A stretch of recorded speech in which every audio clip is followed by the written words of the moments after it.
when she had like a happy hour with her friends, and then like the next morning she was still the potato in like the work meeting, and she couldn't get herself unpotatoed. So it was like a potato with like her face on this potato thing. There we go. Okay, we're ready whenever you are. Okay. Hold on a second. There we go. Okay, so I'll call the meeting to order. I'm looking at my computer as well to make life easier. Are there any public comments before we start? Obviously not. Okay, then we will start with item 3A under public hearing. HR 20-05 historic review for a new detached garage in the McLaughlin Conservation District at 424th Street. Hey, John, just want to announce the meeting date and what group this is for the Should I do that? Yeah. Well, today is April 28th. This is the meeting of the Historic Review Board of Oregon City. Thank you.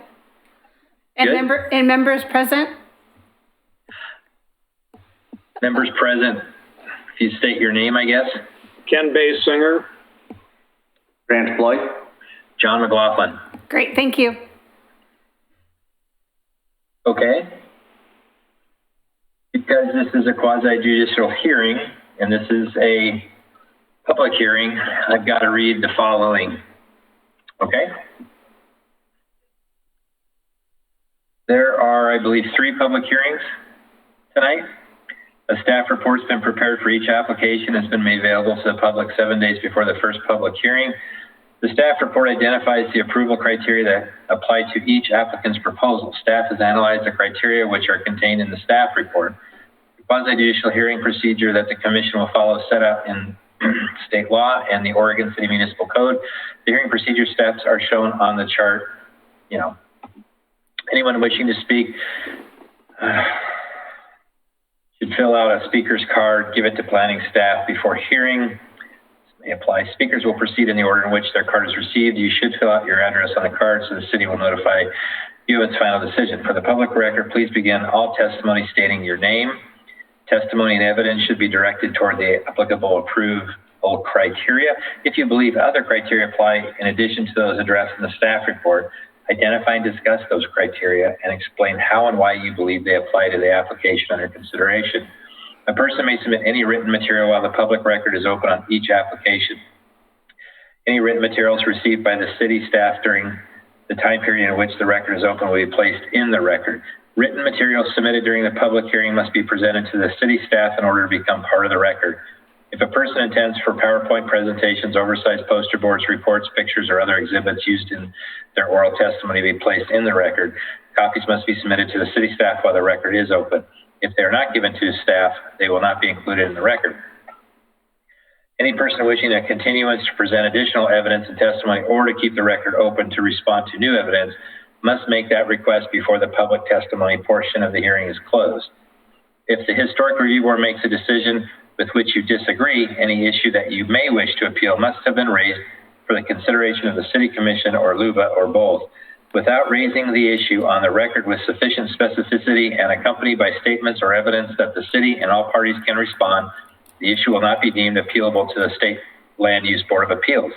In addition, the failure of an applicant to raise constitutional or other issues relating to proposed conditions of approval with sufficient specificity to allow the local government or its designee to respond to the issue precludes an action for damages in circuit court. This is how it's going to go. Staff is going to provide a report. There will be public testimony. 15 minutes for the applicant, 5 minutes for representatives of a recognized neighborhood association, government agency, or other incorporated public interest organization. 3 minutes for individuals, 5 minutes for applicant's rebuttal. So we can, and I will control that time.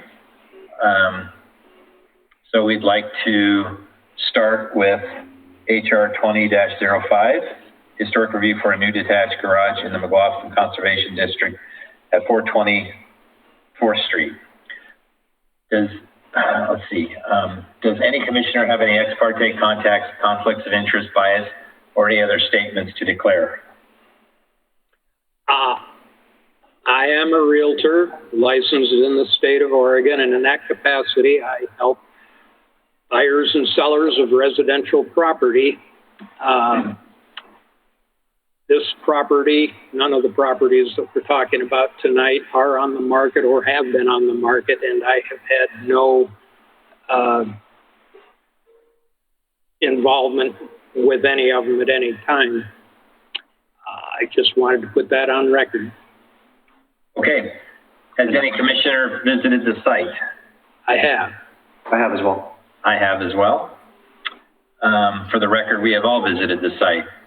Does anyone in the audience wish to question any of the commissioners about these disclosures? Okay, we'll commence with the planning staff report. Christina? Thank you, Chair McLaughlin. me Just just 1 a second, minute. we're gonna get it up. Am I not on? I think you need to unmute me too.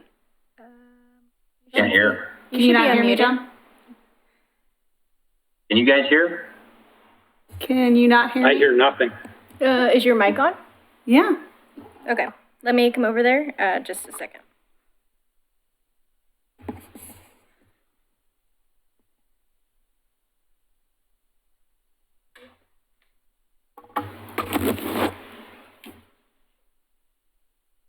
And that is not the first page, it's probably like the 5th page. Can you scroll up?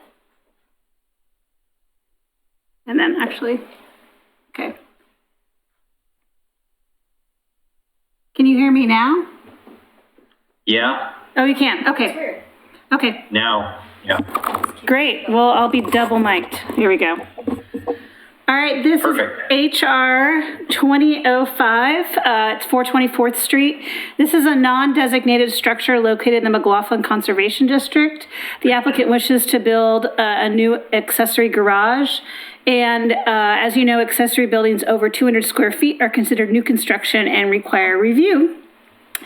The applicant came in front of you in February, but because of the location of the garage, it was determined that they would need a preservation incentive to reduce the setback, and therefore that requires it to be part of the notice.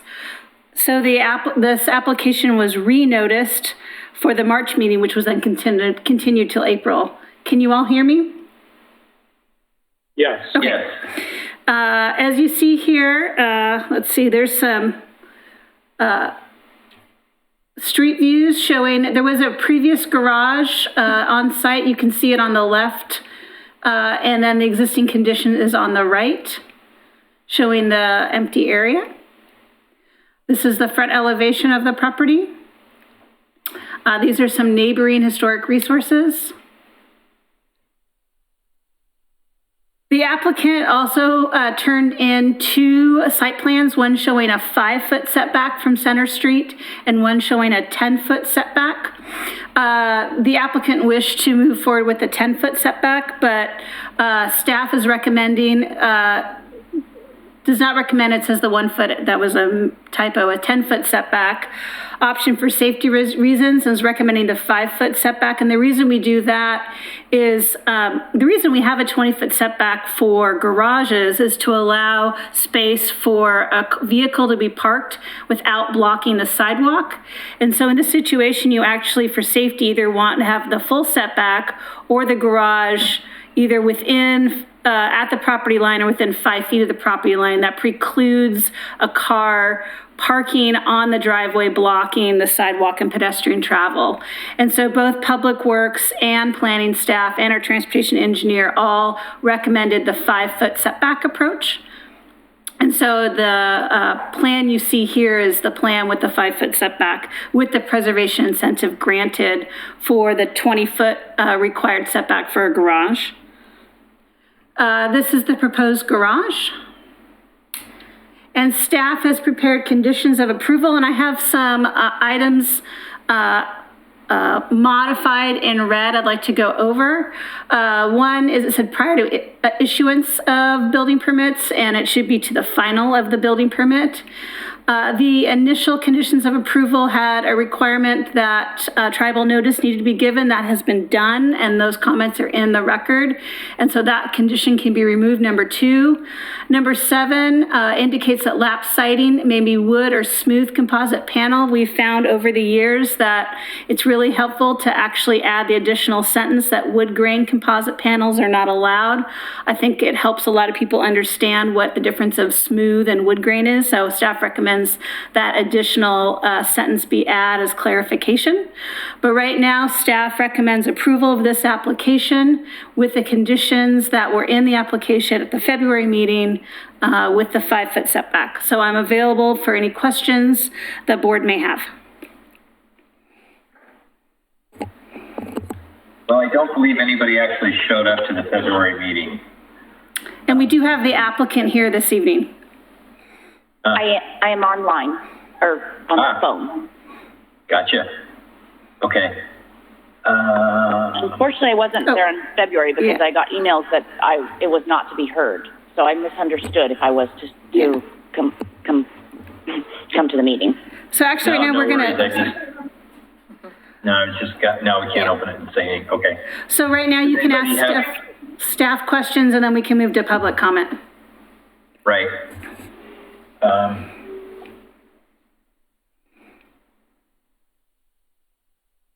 Anybody have any questions for staff?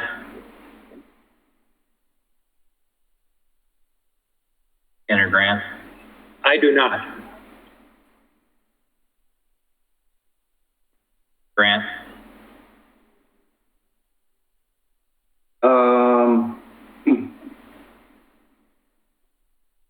Just the condition on the proposed condition on the number 9 of the garage door, carriage door,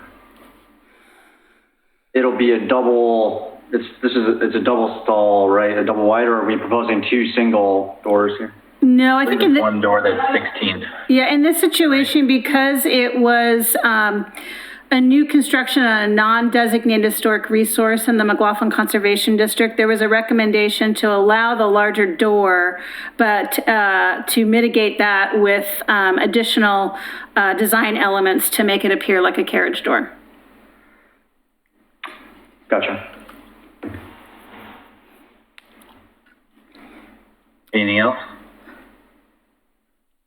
And Katie, can you go back to the... Then I will turn it over to the applicant, Laura, I believe. You've got 15 minutes. You don't have to take it. They can't see it, so do you want me to? But if you could state your name and you want to share the city in which you reside. Okay, hold on. Please. Unmute her. I'm Laura Swearingen, and I live in Oregon City at 420 and 4th Street, on 4th Street. Perfect.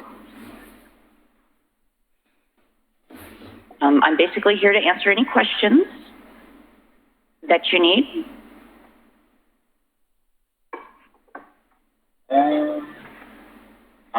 Does anybody have any questions for the applicant?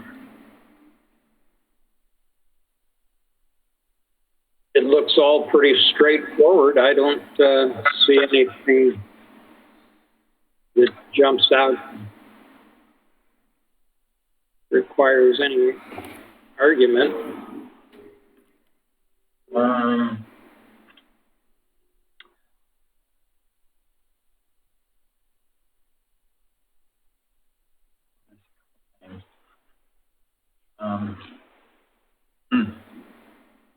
Grant? I've got no questions. Okay. Well, Laura, do you want to make any comments, or are you good? I'm good. I mean, do you need me to explain more of what I want to build here? It seems to me you guys have the information. I just want to make sure you have everything you want. I think, at least from my perspective, we've got everything, and the staff's laid out pretty well the conditions. My only thing that I would just like to bring up with going with the 5-foot setback, I'm certainly fine with doing that in order to move this forward. I can understand the reasoning. I am a gardener, and that gives a very small space. I've already got espaliered trees against the fence on the inside. And so with the 5-foot setback, that's going to be very tight for me to even get a wheelbarrow through there. Is there any play on that, maybe giving an extra foot or two, or is it just the 5 feet is what it's going to take to move this project forward?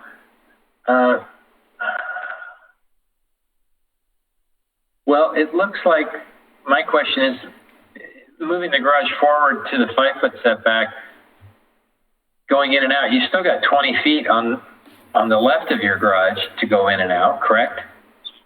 I would have to tear down 2 trees and a fence, so it... For a gate, or is that what you're looking for, or the ability to get to the backyard? Just to be able to, like, bring in mulch or bark dust or anything. So where the trees are right now inside that fence line, which would be to the left of the garage, proposed garage. Yep. Right now there's espaliered trees that are on a trellis that sticks out about That one? a couple feet from the fence. Okay. So that'll leave me less than 3 feet between the edge of the garage corner there and the espaliered trees. I guess if it comes down to it, I can take out trees, but I planted them, when I moved in 2004, and they're beautiful, lovely trees. You're talking between the house and the garage, correct? No, I'm speaking so it would be on the south side there is a fence that's parallel to Center Street. Okay, yeah. And if you look at the southeast corner of the garage there, Okay. I think that's going to be very hard for me to negotiate into the backyard with a wheelbarrow. Other than that, I will be able to go around between the garage and the house, but then there's a stairway into the house. So I'm going to have to take the stairs out and figure out their entrance. Right. So I guess what I'm trying to get jive here. So the fence on the left, you've got espalier trees, but you can't get in between those to get to your back. Is that what you're saying? Well, I can right now. There's no structure blocking. No, but I'm saying if you can't to where it says 20 feet to the left of the garage, there's nowhere in there for you to be able to get in and out, is what you're saying. Correct. Oh yeah. Yes, that garage is set up right against the fence, basically, pretty much. Yeah. Yeah. Okay. I guess my question is there any wiggle room there, or should I just make my own accommodations and make it work? It may come to that for the sake of getting it done. That's kind of what I figured. Well, that's kind of where staff's going with it too. Okay. Yeah. Well, I'm not trying to be difficult. I'm trying to give you guys what you need. No, that's good to hear that. Yeah. I mean, it'd be great to get your garage. Yeah. Does anybody else? That. Yeah. Does anybody have any other questions for the applicant before I turn it over to other people who have signed in or? Okay. All right, Laura, thank you. Thank you for the time. Yes. Christina, is there anyone else that wants to comment on this? Nope. There is no other additional public comment this evening on this file.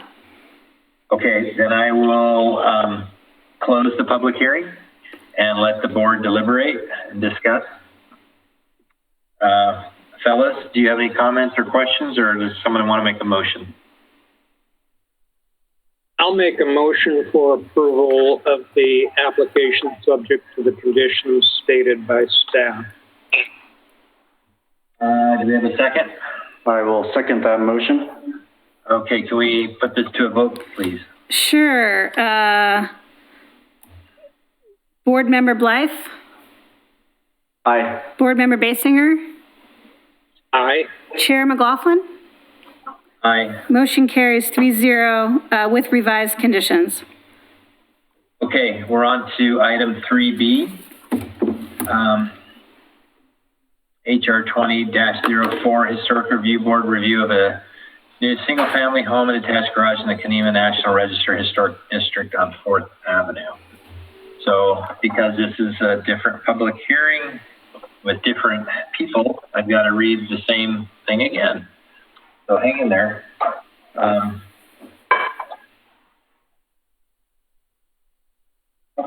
Okay, let's see. Staff report has been prepared for each application, has been made available to the public 7 days before the first public hearing. The staff report identifies the approval criteria that apply to each applicant's proposal. Staff has analyzed the criteria which are contained in the staff report. The quasi-judicial hearing procedure that the commission will follow is set out in state law and the Oregon City Municipal Code. The hearing procedure steps are shown on the chart.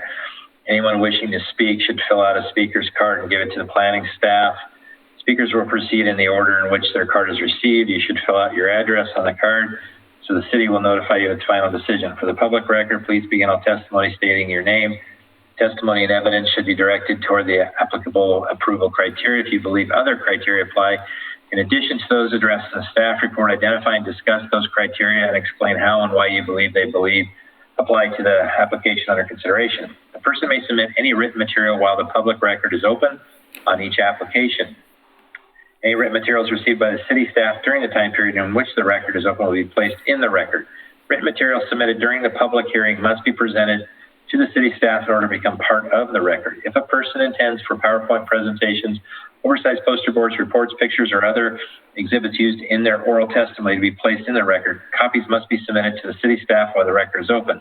If they're not given to staff, they will not be included in the record. Any person wishing a continuance to present additional evidence and testimony or to keep the record open to respond to new evidence must make that request before the public testimony portion of the hearing is closed. If the Historic Review Board makes a decision with which you disagree, any issue that you may wish to appeal must have been raised for the consideration of the City Commission or LUBA or both without raising the issue on the record with sufficient specificity and accompanied by statements or evidence that the city and all parties can respond. The issue will not be deemed appealable to the State Land Use Board of Appeals. In addition, the failure of an applicant to raise constitutional or other issues relating to the proposed conditions of approval with sufficient specificity to allow the local government or its designee to respond to the issue precludes an action for damages in the circuit court. Public hearing processes will go as follows. Staff provides report, public testimony, 15 minutes to the applicant, 5 minutes for representatives of a recognized neighborhood association, government agency, or other incorporated public interest organization, 3 minutes for individuals, 5 minutes for applicant's rebuttal. All right, now we're going to open up the record for HR 20-04, Historic Review Board review of a new single-family home and detached garage in the Kenema National Register Historic District on 4th Avenue. Does any commissioner have any ex parte contacts, conflict of interest, bias, or any other statement to declare? As I stated in the last meeting, I met the applicants at the neighborhood association meeting. We had a discussion of the property, but I did not participate in that discussion. So no, I had no contact. Okay, has any commissioner visited the site? I have. Yes. Yes. And sorry, John, I also wanted to add that Yeah. my property at 407 Fifth Avenue in Kenema, along with my neighbor at, I forget exactly the number, 402, I think, and the applicant's property have a covenant for the shared driveway that's in the Hedges Street right away between 4th and 5th Avenue. But the outcome of this application doesn't affect the either my responsibilities or the applicant's responsibilities under that covenant, so I do not feel that it has a conflict of interest. Okay, thank you. For the record, all three of us have visited the site. Does anyone in the audience wish to question any of the commissioners about these disclosures? Okay, well, we'll commence with the planning staff report.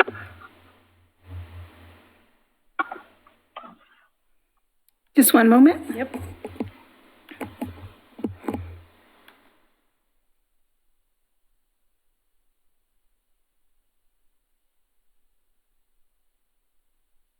Almost there. Just one second.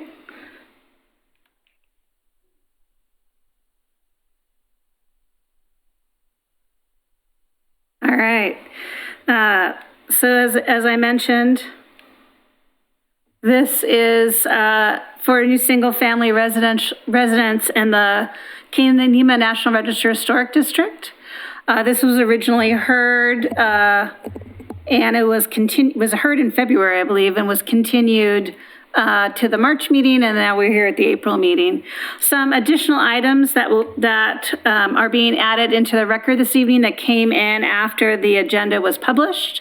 The revised plans were not attached appropriately on the agenda, and they've been sent to everybody with standing and the board, as well as public comments from Paul Edgar. He sent 2 emails, a public comment from Chrissy Dress, a neighbor, and an alternative approach plans by Ken Basinger, which I'll show at a future slide. Please note that there was a request that the 120-day deadline be extended for this application by Mr. Edgar. And only the applicant can choose to extend the deadline and determine how long that extension is given. The role of that is to allow a timely city decision, and neighbors or the city cannot compel an applicant to provide that waiver. Only they can do that. Right now, though, we do have a pretty close 120-day decision deadline, which is May 20th. So as we move towards the kind of final slides and talk about options, I do want to let the board know that if they cannot make a decision this evening and they wish to have this meeting continued and additional items be entered in the record or revised plans by the applicant, that is only contingent on the applicant providing a continuance of the 120-day date. If the applicant does not provide a continuance, the board is compelled to make a decision this evening. May I offer a correction of the typo there on the name of Chrissy Grass? Oh, is it? That'd be a G, not a D. Oh, G, I'm sorry, apologies. I don't know, it's not advancing, Katie. Oh, it's not. Okay. And Christina, I thought we talked about the 120-day period expiring on May 30th. No, May 20th. Okay. Uh, Sorry about that. yeah. Is it now? Yeah. So you have 3 options this evening. I'll provide the slide at the beginning and the end. You can deny the application, so HR 2004. You can request the applicant provide an extension, and we provided a recommended date to allow this application to be continued to the May meeting. And provide direction on any additional information you think is needed to make your decision. Or 3, approve the application with revised conditions of approval that address specific width of the house and any other items the board finds are needed to mitigate the impact of the design.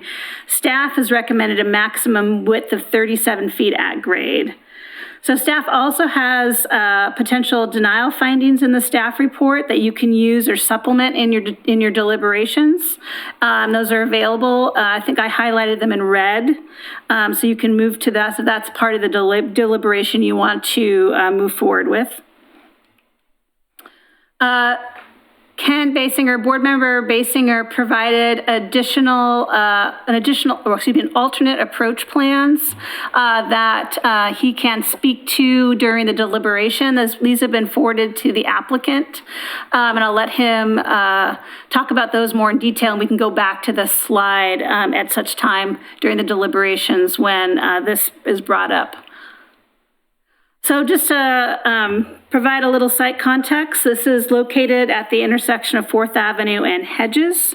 Hedges is a platted street, but as Board Member Blythe mentioned, it is a kind of shared private driveway that has a reciprocal access easement and maintenance, but it is on platted right-of-way.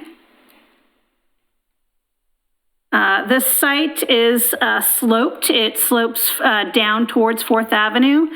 It is located in the Geologic Hazard Overlay District, which means that After this application, if this application is approved, the applicant is also required to do a geologic hazard review, which is a notice type 2 application.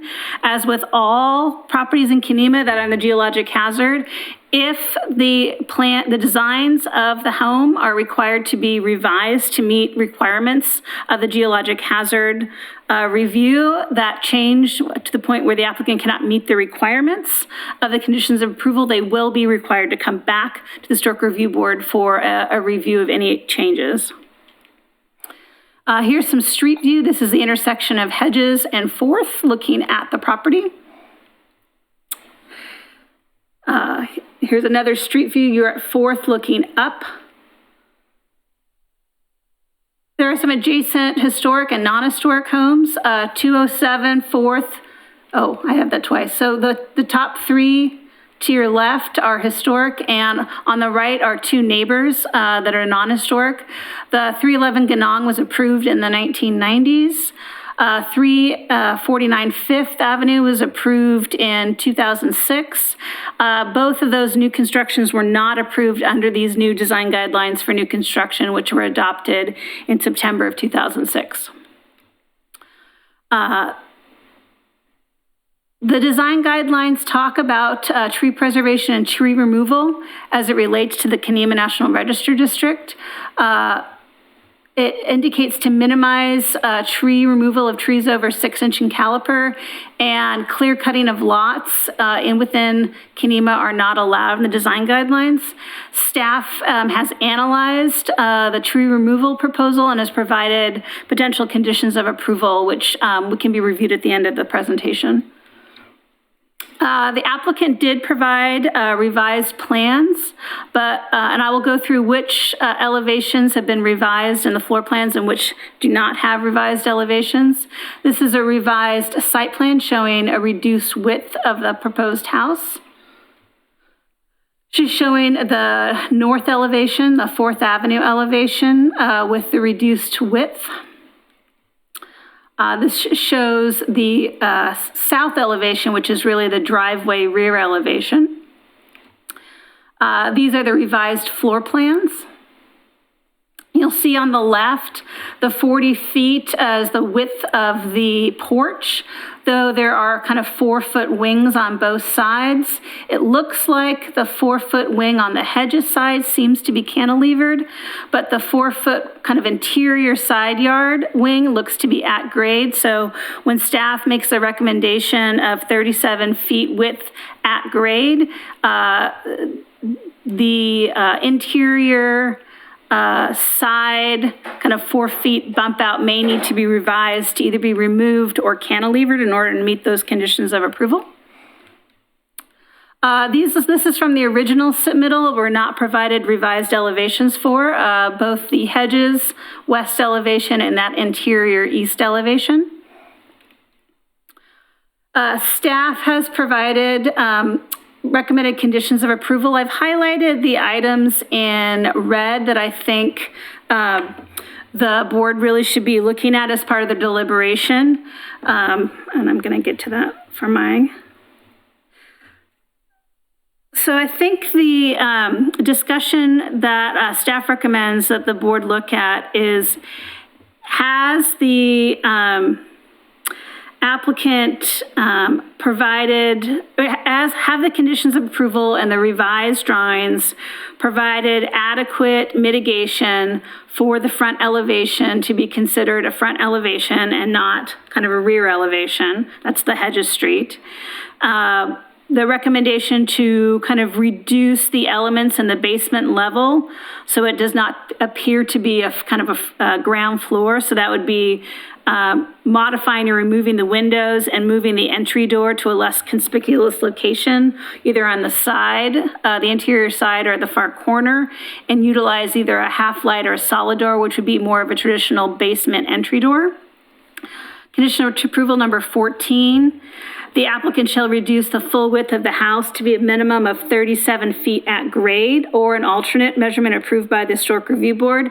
This 37 feet was based on staff's analysis of bungalow house widths in McLaughlin District, and 37 feet wide was the widest bungalow width that can be found in the district.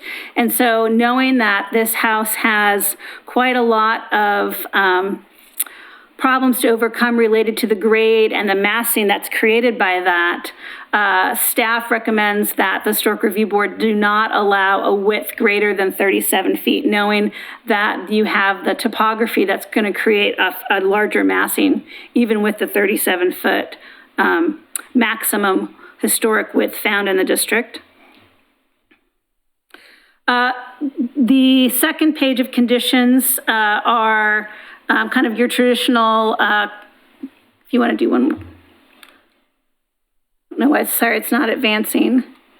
I'm going to the next. There is no other slide. There isn't? Nope. Huh. I have it on mine.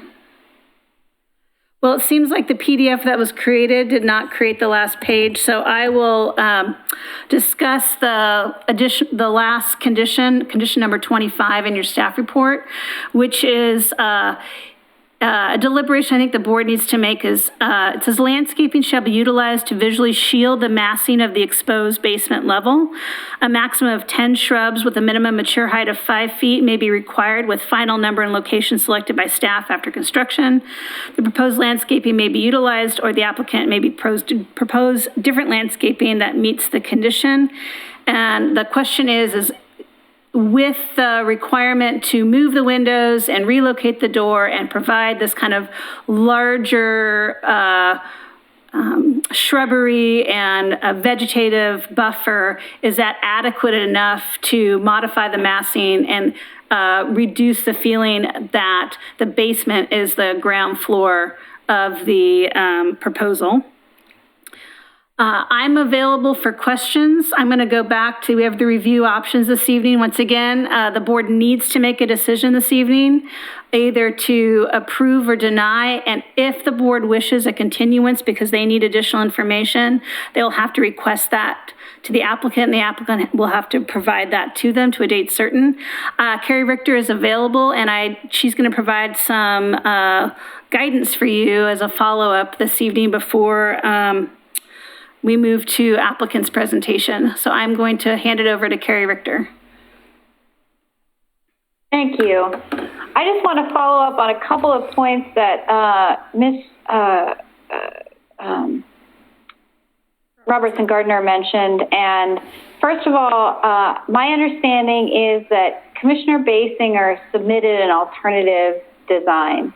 And I want, before we turn to testimony by the public, I'd like to give you an opportunity to talk a little bit about that now so that other people have an opportunity to participate. Sure. I hesitate to call it an alternative design because I'm not an architect and I don't play one on TV. All I was doing was responding to the primary objections to the design that I heard in our neighborhood association meeting in February. And that was the ostentatious appearance of the front and the width issue that Christina talked about. And so I did my design work with an X-Acto knife and felt tip marker. If you look at the floor plan there, the idea was to reduce, first off, to reduce the width of the primary front side elevation. And I did that by cutting the master bedroom loose and turning it 90 degrees and moving the master bath back parallel with the guest bath. And what that did was allowed the master bedroom to become in effect, a wing to appear as a natural addition to a historic structure might have been done at some time on an authentic historic house.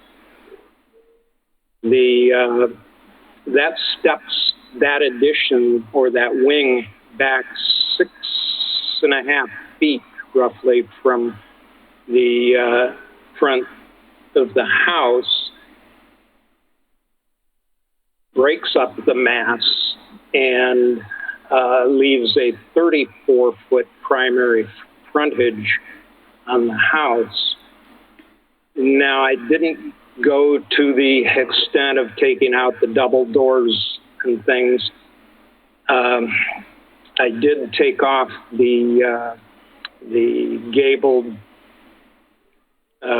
dormer over the front porch because it just isn't, in my view, consistent with the bungalow design. So I straightened out the front porch roof that way. I would recommend a far less ostentatious presentation on the entries, both on the main level and on the lower level. And in fact, on the lower level, if there's a step back to the master bedroom wing, the doorway, the entry to the lower level, the basement, could be on the interior side wall, completely hidden from the street. So I offer those things because they might address the major issues that I see very well stated in Chrissy Gress's letter to the board that I read this afternoon. So that's what I came up with, and I would hope that kind of a compromise would be acceptable to most everybody. Thank you. I think it's important that all parties have an opportunity to respond to that testimony during the public hearing portion of the hearing. I think Christina did a nice job of summarizing the issues, and I urge the board to focus on those issues so that we can move through revisions in the findings as may be necessary in order to meet our tight deadlines that we have. We are going to have to turn, if the board takes action tonight, however that resolution happens, is probably going to require some revisions to the findings. And in order to revise the findings in time to accommodate an appeal at the City Commission, we're going to have to get that decision out tomorrow. So as much as the board can advise Christina and I on how you would like to see the findings written with regard to massing, width, height, the door locations, the door layout probably, the landscaping, those are sort of the high-level issues that I see. That would be very helpful, and I want to advise the public of that as well. Thank you. Can I ask a question? Please. To you, Carrie, if we choose to deny this, that breaks off any type of a timeline, anything, correct? They would start over, is that correct? Well, if the Historic Review Board denies it, Christina and I will issue a notice of decision of denial that will go out tomorrow, and that starts an appeal period that the applicant can then appeal the decision to the City Commission for review. That's the deadline that we're working under. We only have 2 City Commission meetings between now and the deadline, and we have to give notice of that appeal hearing if it happens. Okay, so then number 2 option, we ask the applicant to extend with the hope that they have the time to come back with correct revisions and so forth to get that done in a timely, smooth manner so that we're all on the same page. That would be option 2. And option 3, yeah, okay. That's what I needed to know. There would be more of an opportunity for a dialogue. We're we're in a situation here of yes or no, and that's where we are. Right. Or an extension to accommodate. Right, because I look at 3 as something that, because there's so much to this and so many things that are involved in red, I guess is the best way to say it, or even with what Ken brought up tonight, makes it enough that I see how number 3 would go. I don't even know if I'm allowed to say anything on that right now, but I think you have concerns about number 3, and I think that's an honest thing to say at the outset before we take public comment. I don't even think 3 is an option, in my opinion, and I don't know if the other members feel that way, but I don't want to, and I look at it, and before we go to that, I don't look at number 1 as denying things. My only option that I see that is a win-win for them to make things simple and smooth here is number 2, if they're willing to do that. But I think there's so much involved here that if nobody can come to some sort of agreement on a number 3, then you go back to number 1. So, and I don't. Let's take the public testimony, and then you all can decide how you want to go. I kind of wanted to bring that up just so we can all see which option, what they each really mean, right? So, does anybody else have questions for Carrie or staff before I turn it over to the applicant? Okay. All right. Then I will turn it over to the applicant. You've got 15 minutes. I'm going to keep an eye on that. You don't have to take that time, but if you could state your name and the city of residence. Mila Izerski, Oregon City. My husband had to step out, and Bo, our architect, unfortunately, due to his health, was not able to join. We're here to listen for your guys' feedback and are open to, making it work for everybody is essentially the goal here, so everybody's happy. That's it for me. Okay. Well, thanks for being here.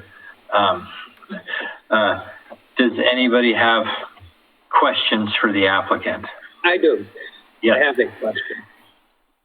Mila, did you look at the sketch I made? Did you understand what I was doing there? I know it's kind of crude and maybe doesn't show up, but did you have anything you wanted to say about the idea? No, not really. I see where you were coming from with that purpose, with that suggestion. And unfortunately, Bo, our architect, was not available for me to get his feedback in terms of whether it would be feasible with the topography. That's the big question I couldn't address. That is the biggest question for us here because the slope of the lot changes with every foot to 2 feet each direction. It's a very complicated lot. And this is essentially, as you are all aware, what we're working with here.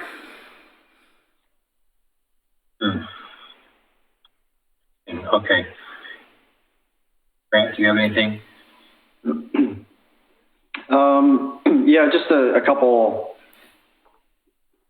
quick partial comments and maybe a couple questions for you. So first, I thought it's a little bit unfortunate that we're in the situation we are with the timeline. I think what the preferred process would have been is that we would have done a second, maybe a second round of design advice back at the beginning of the new year and been able to get this refined so that when it came for the final review, that it was, a rubber stamp type situation and not being in kind of this situation. Of course, the virus didn't help that case either with the delays there. My assumption is that you're wanting to get started on the project probably during this summer season when it's dry. Correct. So, if we're in a situation where we don't have the conditions of approval or the design finalized enough that we can approve tonight, what's your preference on, if you're trying to get started sooner rather than later, I would hate to, have to deny it and then everything start fresh with a new period and all that. Are you open to this extension in time where we can, provide additional feedback tonight and then try to, finalize an approval next month instead of tonight? Or, how would you prefer us to approach that?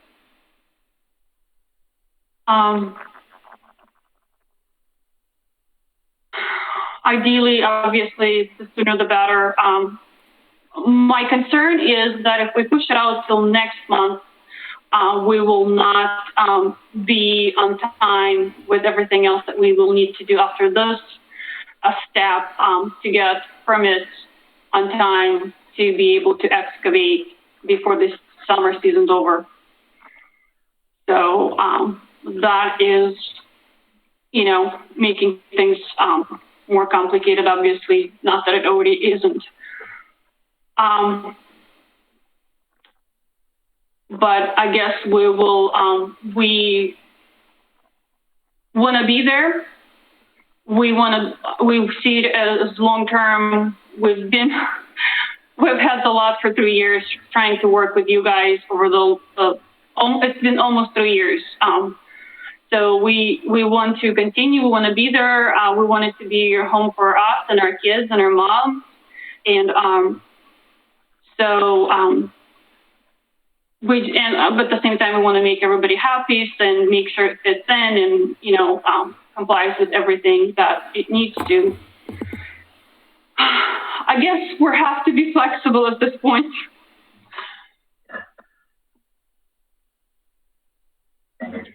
Well, thank you. Anything else?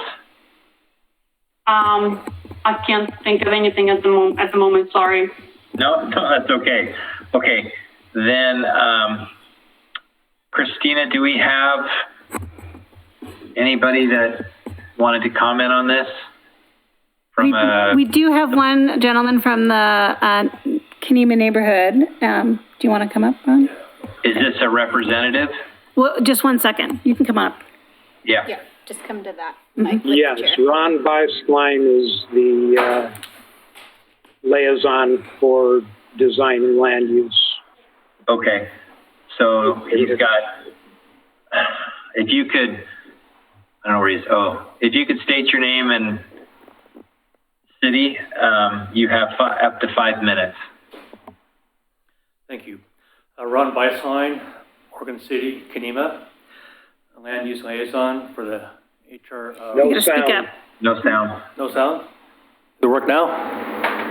Yeah, go ahead and start over. Okay. Yeah, speak right into it. So Ron Beislein, Oregon City, Kenema, on the steering committee for the neighborhood association meeting. And we had no meeting last month due to the virus. And so we did not get to discuss this project again. As Ken referred to last time, the massing was a little bit too big for the neighborhood, we thought, for the design.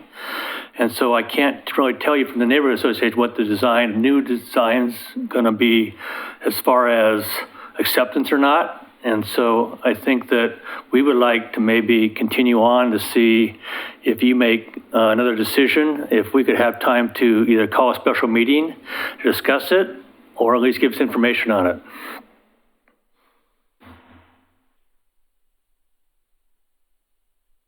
Thank you. Okay, is that it? Yes. Okay, thank you. Christina, is there anyone else? There isn't, and I have a couple of comments, and I think I'll hand it back to Carrie before deliberation starts.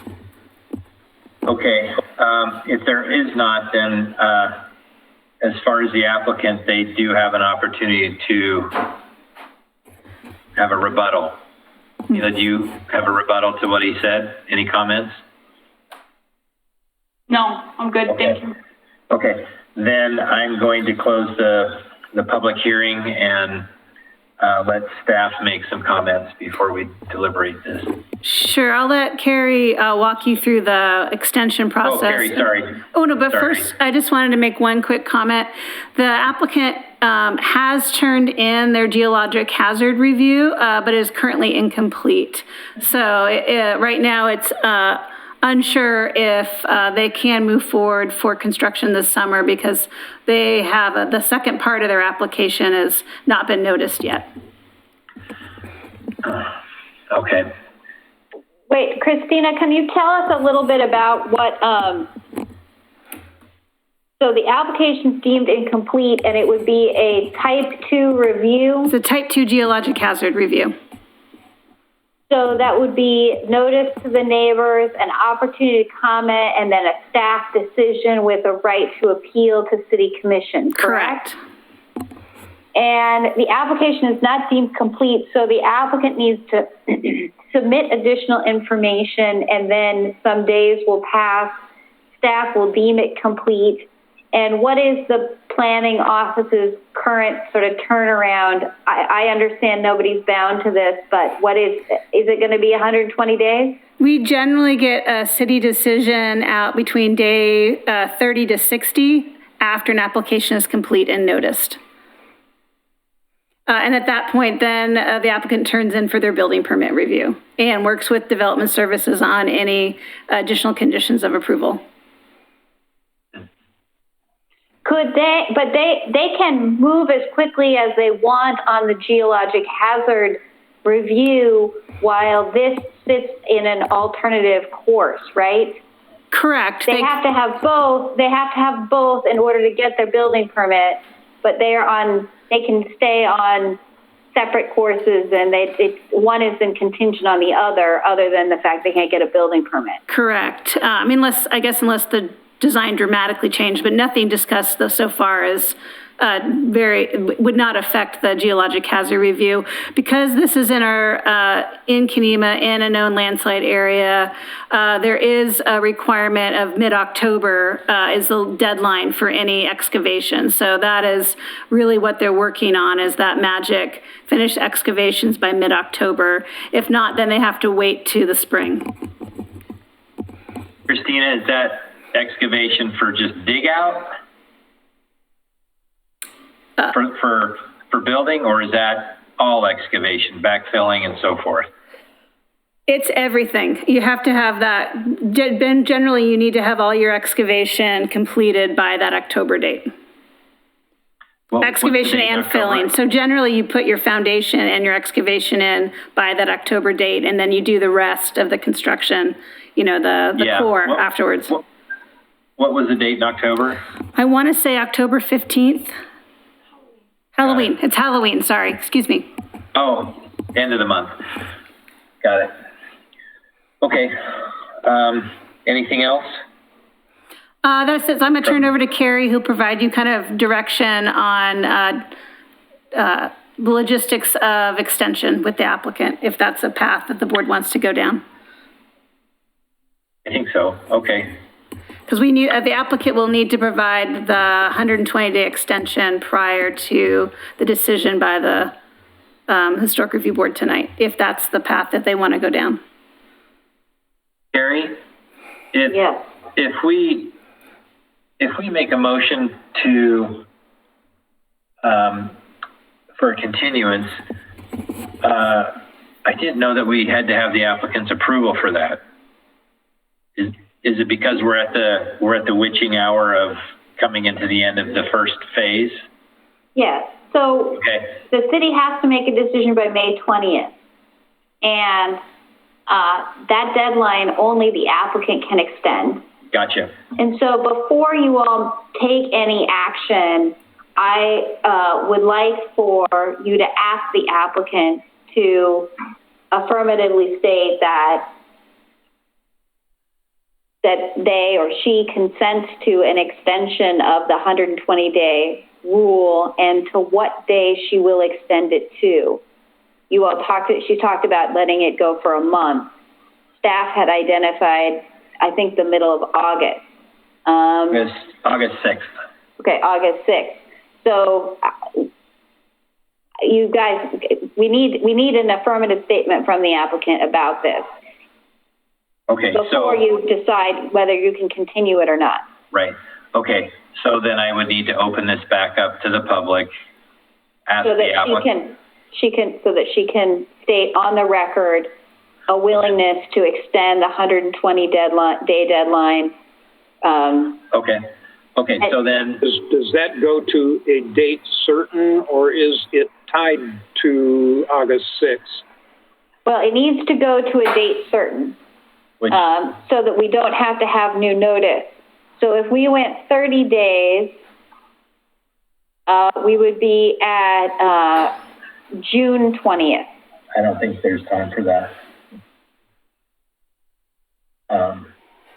Okay, so then can I open this back up? We would have to go for at least 30 days in order to accommodate a historic review board meeting the end of May, and then a city commission meeting, the second commission meeting in June. So I think 30 days is about the minimum we could go. Correct. Yeah. Go ahead. If I could just throw a comment out there, I really only would like to ask the applicant to extend the deadline if we can provide a clear set of kind of conditions for them to come back with plans that we can approve next month. I don't want to ask them to extend it, come back with something that may or may not work, and then we're denying it again. And, if we don't have that path to get them an approved application done, I don't necessarily want to, ask them that route, if that makes sense. I absolutely agree. So I agree with that. I just think that if they follow the staff's recommendations and actually follow through with that, I think everything would be mitigated to the point where they could get approval. Would you agree with that? Right, yeah. So my point being is that if we were able to if we were to continue to next month, ideally, obviously there's no guarantees, but ideally we're not in a situation where the application is getting denied and then getting appealed to the city council, so that by the end of May, they're able to move on with their process and hopefully be able to get their, permits and work done this summer and summer period. That was just the one point I wanted to kind of make there. So. And I think our meeting is on the 26th next month. Just a second. Yeah. It's on the 26th, the day after Memorial Day.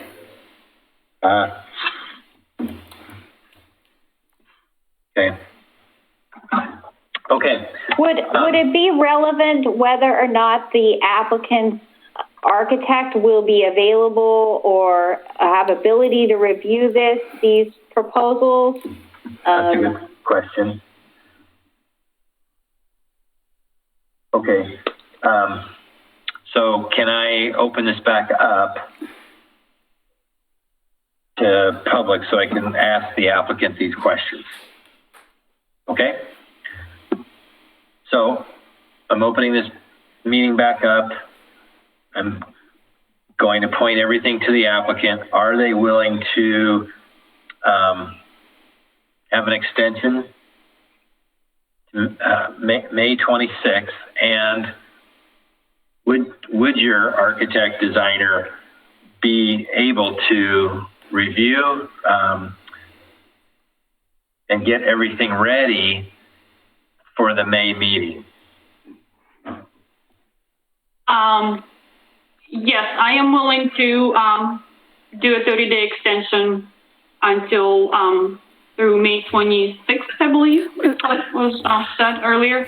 Yeah. June 20th will be the extension deadline date. The hearing before the Historic Review Board will be May 26th. So what does that mean? It means that the Historic Review Board will reconvene on May 26th and make a decision on your application. Okay. So does that mean I need to do a 60-day extension? No, a 30-day extension. 30-day extension. Okay, I'm willing to do that. Thank you. My concern is that I wanted to bring up, you guys discussed this earlier, the incomplete application for geotech. The reason why we were holding on responding to that, because we needed to hear historic board, you know, as to how this is going to go, because as Christina mentioned, if there are major changes, then this needs to be reflected in our response back to the geohazard, this application being open and incomplete. And we have a deadline that we need to turn that back into them at the same time. Just wanted to bring that up. Gotcha. Okay, so talking about this,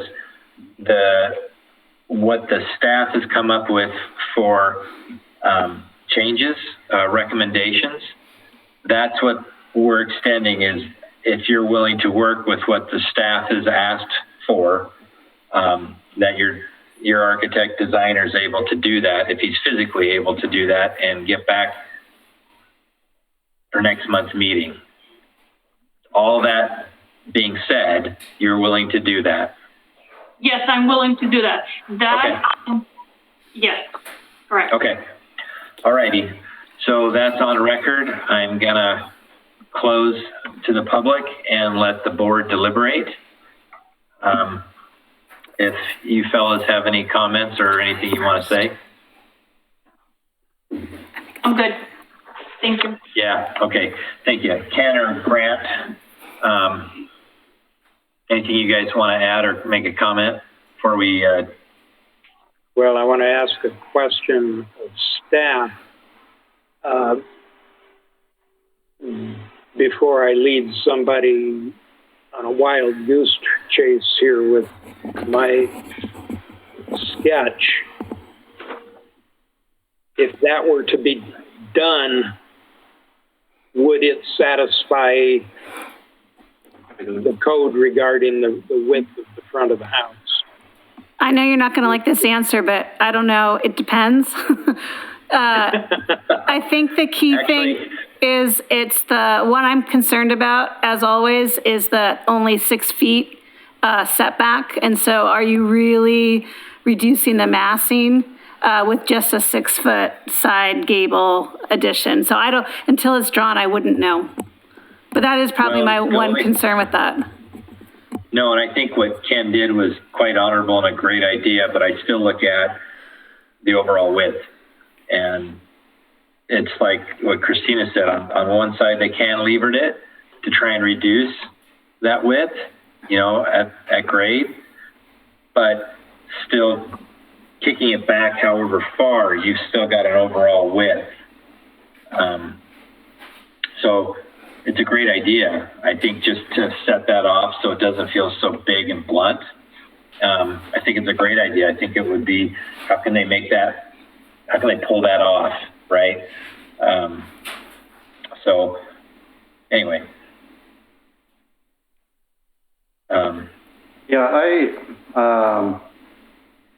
I think Ken's onto some good thoughts there about setting part of it back. I actually don't feel like the width in and of itself would necessarily be such an issue on a different lot. You know, bungalow style houses can actually really be quite wide, but because of that height with the slope and that basement, it does create kind of a really, massive kind of volume there right on the front.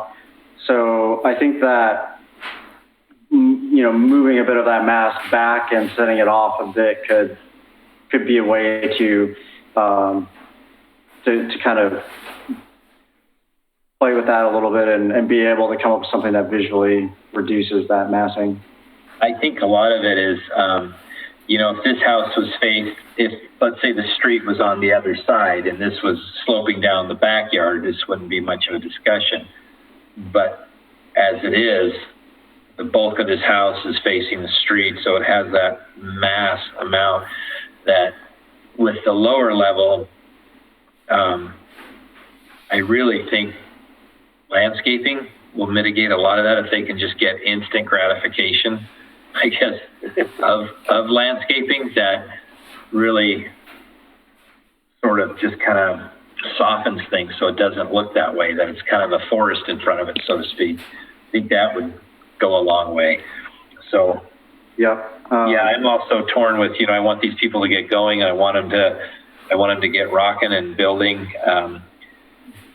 But I want to make sure everything's done right and not do something for the sake of time. But if we can get them to follow with what staff's recommending, I think that can get them 95% there, that we can make things work. Yeah, a couple of things that I would add to the landscaping and just the details on what the staff's recommendation on that lower basement level. I think 14. altering the windows such that they don't look like the main floor windows, that they look more truly like basement windows will help a lot. Smaller. Yeah, maybe not so vertical and tall. Yeah. I think not having a main centered entrance that looks like the main entrance of the home will help if that's hidden off to the side and there's no entrance on that level. Yep. I think also maybe potentially, craftsman bungalow type style houses, it's pretty common to have a lot of stone. There's a lot of basalt and Kenema, the walls already there. Potentially you could bring some of that up on the foundation a bit to make it look, instead of having it be sited all, a full height third level there, if it's, has some partial stone on that basement level, would look more like a foundation and potentially, give it more of that 1.5 story look rather than a 2.5 story look that I think people are concerned about right now. I think a lot of that between hardscape and trees would make a huge difference. Yeah. Okay. Let's see. I see in the proposed conditions of approval number 14, 14, yeah. What I think is a typo. I think that should say to be a maximum of 37, not a minimum of 37. That is correct. 70 or so. Absolutely correct. Yeah, that's kind of, let's all widths are open. Yeah, good call. Can I make a comment? No. Sorry, the meeting's closed. I can open it back up for you though, if we need to. So let me just formally open the meeting back up to the public, and you can go ahead and make a comment. I have a question. We kind of agreed on us being able to make the changes to the layout of the house without an architect being here. What if the architect and our geotechnical, yeah, is the right word. What if they say that is not possible topography-wise? Just wanted to bring that into consideration with you, just as a thought. What if they say it's not? I don't want to be in the same position we're in today, 30 days down the road, is what I'm saying. Well, I understand. Carrie, is there a way for us to provide informal design advice over email or anything else in between if we're trying to get them ready to come back next month? Well, I think that what we can do, certainly Christina can talk with the applicant and talk with the architect and have conversations and hopefully get some feedback on whether or not these recommended conditions will work, and then if not, craft some alternatives so that when we do come back, we're a little further down the road. Well, I'm pretty sure if they were to narrow this house, there's not going to be any geological issues with that. Can I make a comment? Sure, we're still open. Grant had mentioned that bungalows are a little wider And essentially by moving the master deeper inside the house a little bit, we're still kind of working with the same length. It's not width, I'm sorry. It's not necessarily, it's more of a visual impact of the structure that we're talking about, I guess, here, rather than the actual numbers. Well, that's the debate of the houses. I mean, 37 feet is typically the widest anything is. Most everything drops off from there for width, and you guys are right now well beyond that. If the garage gets set back 6 feet or whatever it is, you're still going to be pretty wide. I think Ken's idea was, how do you soften that so it doesn't look so bad, that maybe that would be allowable. Ultimately, if you guys want to make this thing work smoother, the biggest thing here is width, right? If you narrow your house down to 37 feet at grade, you're going to have a lot easier time. And as far as narrowing your house, that's not going to be a geo issue, okay? Mm-hmm. So there may have to be some compromise on your end as far as the width of your house. So it could be that you don't want to do that, but you're just going to have to somehow make the width of that house lose some weight. Mm-hmm. So that's why I'm saying the conditions that staff recommends, if they were adhered to, I think you would be able to make things work. Yeah, thank you. Yeah, I understand where you're coming from, but at the same time, I just,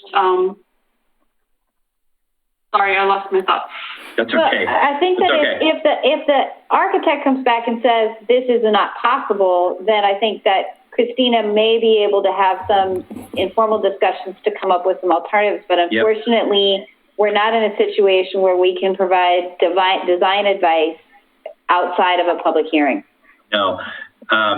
So your architect designer, he is ill. Is that correct? Yes. Okay. All righty. I think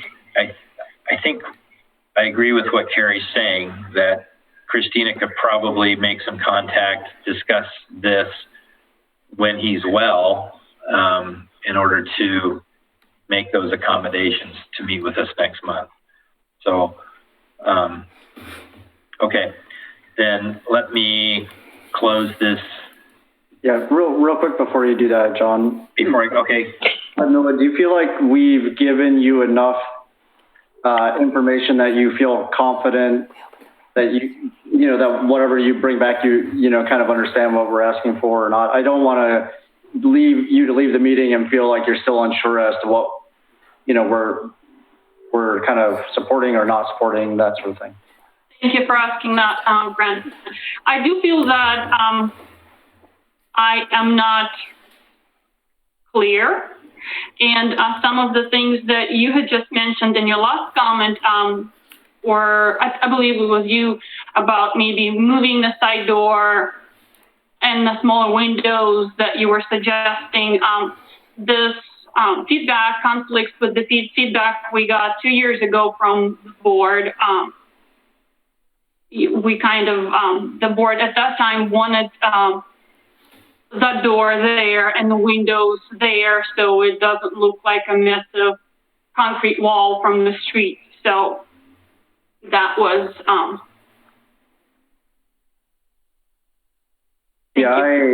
I do recall, I guess, from our first design advice session that there was kind of a similar height, but it was kind of all siding all the way up. And so we suggested putting in some of the windows so that it didn't look quite so just like a massive,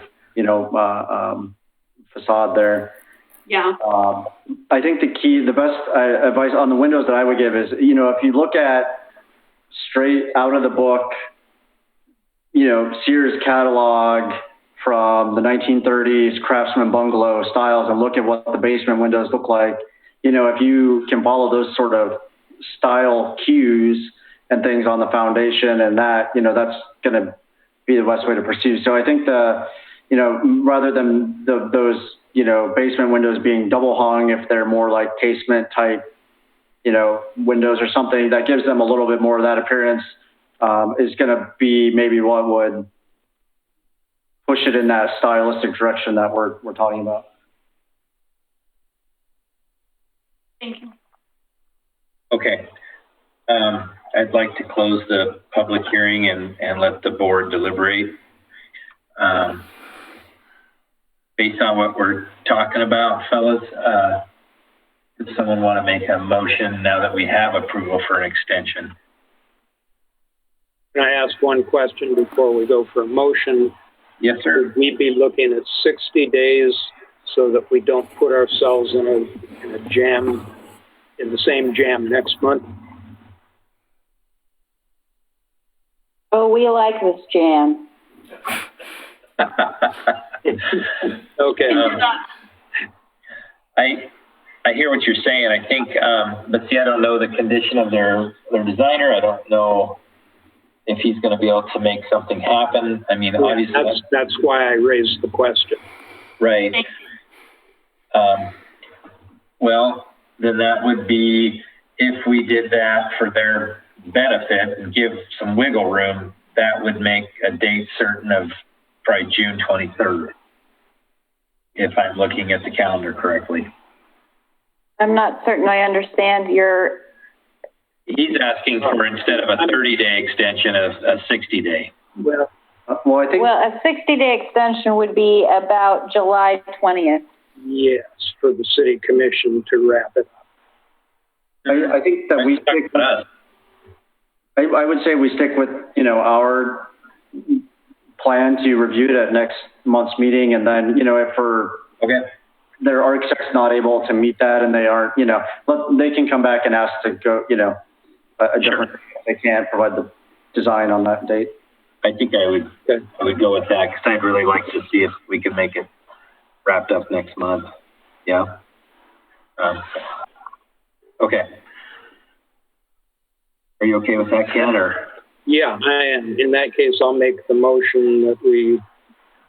Well, HR 20-04. That we continue it for an additional 30 days. Okay. On the agenda for next month's meeting, May 26th. Okay, do I have a second on that? Second. Okay, can we put this to a vote? Sure. Board Member Blythe? Aye. Board Member Basinger? Aye. Chair McLaughlin? Aye. Motion carries. And just to be clear for everyone, the record is open. The public record is open. That means anybody can submit testimony in writing up to and at the hearing on May 26th. Can you give me like 2 minutes that I've got to drop something off to somebody who's waiting for me? Can I do that? I'll be right back, and I'll start on the third one. Just give me a sec. Sure. Let's take a couple of minute recess. Actually, you know what? Give it to me, because I'm going to do it anyway. No, give it to You her. just give it to me. I was like, Katie's going to give it to me after you give it to her, so we'll just cut out the middle person. Tomorrow? How about the day after tomorrow? I have a lot to do tomorrow. Okay.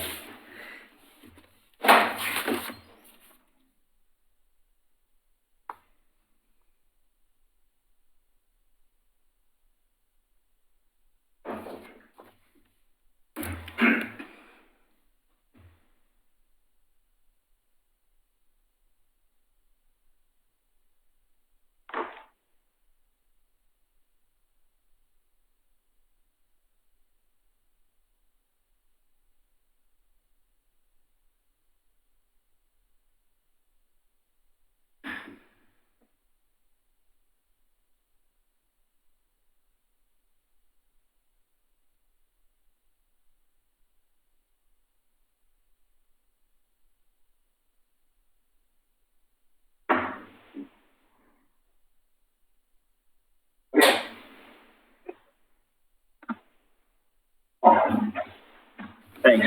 That was sweet. Good timing. Okay. We're on to 3C, HR 20-01, historic review for a new live-work unit in the McLaughlin Conservation District on 5th Street. So I have to read this again.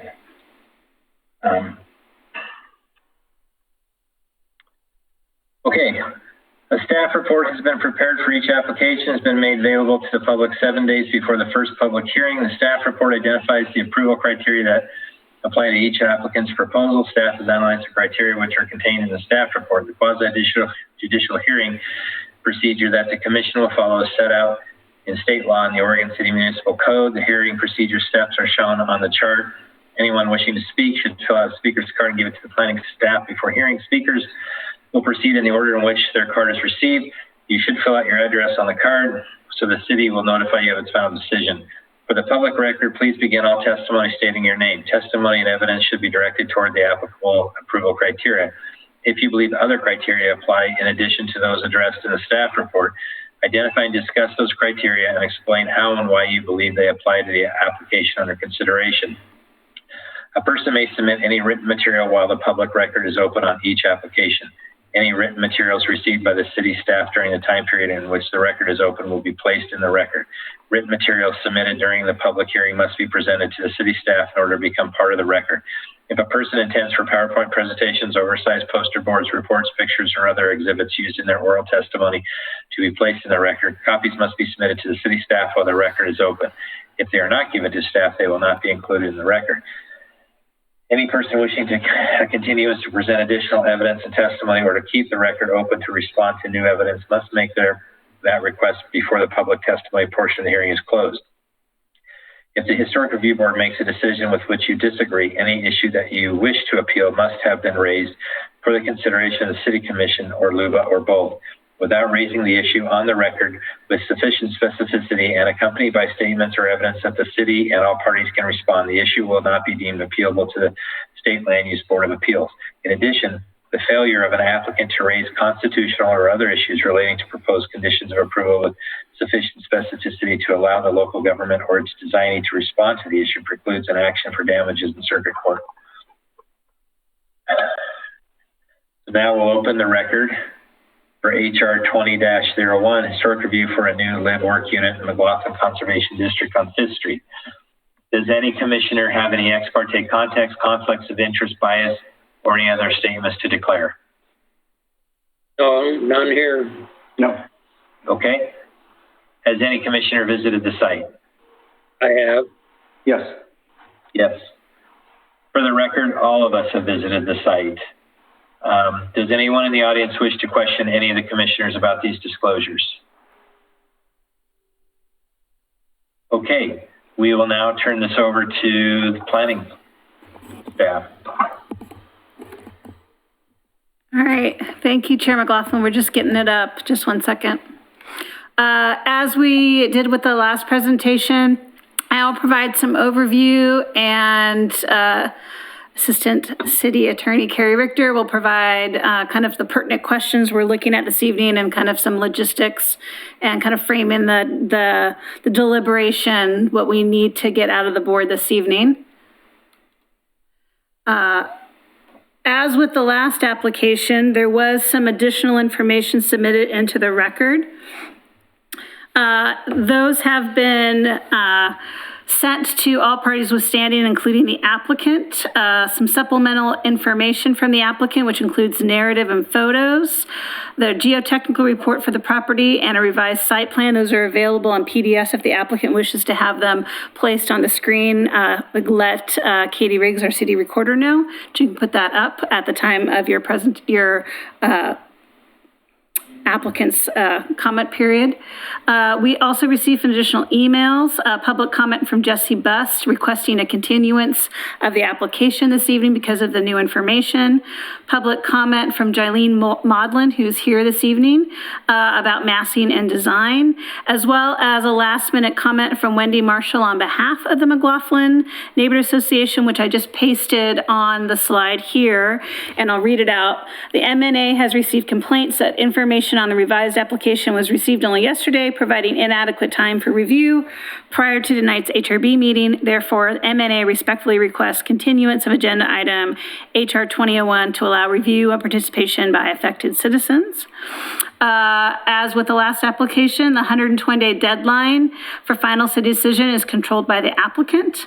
Only the applicant can choose to extend the deadline and determine how long that extension is given. For this application, the 120-day deadline is June 2nd, so not very far off from the last application. And some of the same logistical questions you were asking, you'll be having that in deliberation as well. So this, some of the three options for you this evening, to deny HR 2001, to request the applicant provide a 120-day extension to August 6th and return at the May 26th hearing with revised drawings as directed by the Historic Review Board. You'll need to provide them direction of what you think is needed for any revised drawings. Option number 3, approval with conditions. And there's kind of two pieces to that. The board will need to provide staff some additional findings. If the Historic Review Board can determine that the revised plan provides sufficient mitigation for the, sufficient mitigation for the design and massing of the building, and there are sufficient findings to show that the garage cannot be relocated to the side or rear of the building without substantial regrading of the site. If the Historic Review Board wishes to deny or approve the application with conditions, they will need to provide staff findings in their motion. So this evening, definitely the more detail you can provide in your deliberations that staff can use, if you choose to move forward with a denial or approval, will be helpful in our notice of decision for this application, especially if it goes on to appeal. I know the City Commission will want to hear your kind of deliberation and thoughts on your findings for your decision. The property is located on 5th Street near 5th and Monroe. It is a commercially zoned property next to an existing commercially zoned kind of 1960s low designed kind of mid-century low designed office building. You'll see the site slopes from the southeast corner down. A notice geologic hazard review and site plan design review for live workspace is required for this application prior to any grading or ground disturbance.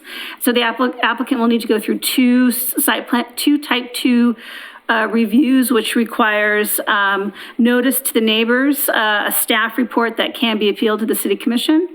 If the geologic hazard site plan review requires a redesign of the approved design, the applicant is required to resubmit for historic approval. There's been some questions about what is live work and what the applicant is actually proposing as part of this. I wanted to provide a little code section for you. In Oregon City, we have a definition of live work dwelling. And I apologize that I did not spell check this last page before I sent it off, but 1704-645, live work is a dwelling in which a business is designed to be operated on the ground floor, and the ground floor commercial, personal service, or office space has visibility, signage, and access from the primary street. The applicant has not proposed a residential care facility as part of this application. If the applicant proposes a use allowed in the district, which a residential care facility is an allowed use, it will be reviewed for compliance with site plan and design review code found in our municipal code, applicable building codes, and the state of Oregon requirements for congregate care. If these requirements change through approved plans, as we discussed in the last slide, the applicant would be required to resubmit for historic review. Here is some street views. This is showing the existing office, kind of mid-century office building that is also zoned commercial on 5th. Here is some street views looking up. So on the top left, you see the subject site as well. That's kind of the lower end of the subject site. And the bottom right, you kind of see the upper part of the subject site where it kind of abuts a path, a pedestrian path that links up to Waterboard Park. There are some adjacent historic resources near the property at 1017 5th Street and 10005 5th Street. I also added kind of one of the well-known Foursquare representations in the McLaughlin Conservation District. There's not a lot of Foursquares, and it's not a default design style, but in the commercial and multifamily design section of the design guidelines for new construction, it does recommend this as an alternate design type. So I wanted to kind of provide an example of an existing Foursquare residential building in the district that's a little bit farther away. It's on Washington Street, but it is a good example of a Foursquare design.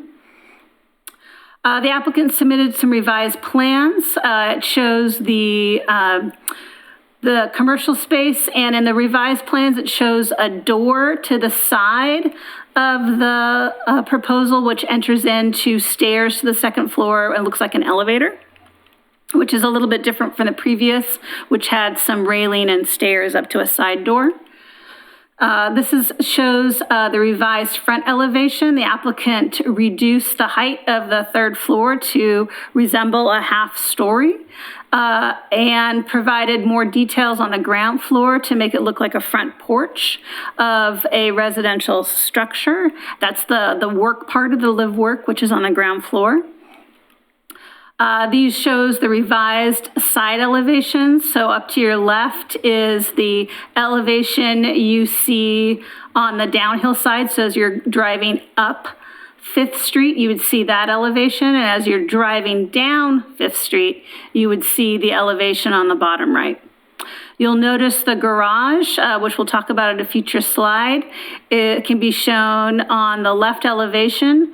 The garage is accessed on the ground elevation, but there is a kind of a residential deck on the top of the garage, as well as you'll see that it is pretty integrated into the kind of rear of the kind of side addition of the Foursquare design. So that will come up in some of the options you'll have in your deliberations. This is a rendering showing the revised design. So there's two main questions I think the board really needs to look at this evening, and how they answer them will help them determine what they do, their next steps for their decision making. One is a massing question, and massing really is determined as a component of either residential or commercial design. What is appropriate for massing for a commercial building is different than a residential building. So commercial buildings often have a larger massing than a residential building. An office building might have a larger massing even if it uses a residential design.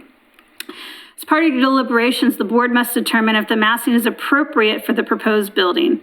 Specifically, the board should determine if the design, is it commercial, residential, or a hybrid kind of approach of residential/commercial. So it's partially residential, but with some commercial elements on the ground floor being live work. And does it fit within the context of the immediate neighborhood, and why or why not? So based on the type of design, is the massing appropriate with its neighbors in the context of this part of the McLaughlin district? The second question is the garage location. The applicant submitted additional information to the record along with the site's geotech report. Given the site slope, this garage has been pushed back from the front elevation to the extent practical, according to the applicant. Though the applicant is, I apologize that this did not get spell checked, I apologize. The applicant has shown a detached garage or side entry garage would have on the slope or the needed grading, so they did not provide kind of an alternative approach on why the side or rear entry garage could not be added. If the board sees this design as a residential building or hybrid design, the board has made similar findings for other topographically constrained lots such as 413 4th Avenue and 712 4th Avenue in Kenema that allowed an attached garage because of topographically constraint. If the board sees this more of a commercial design, it might be harder to make the findings that an attached garage would be appropriate, because a kind of an attached front entrance garage is rarely seen adjacent to and embedded into a commercial design. So the board really has three options this evening. Approve the design without a garage, provide needed conditions to revise the kind of elevation that's behind the garage, by providing additional windows, and ask the board for a 120-day waiver to allow that redesign to be resubmitted and reviewed at a future meeting. 3, approve as submitted if the applicant or the Historic Review Board provides additional evidence explaining how a front-facing attached garage complies with the site characteristics and requirements of the design standards and does not adversely affect the district. So question number 1, is this an appropriate massing for the design type identified?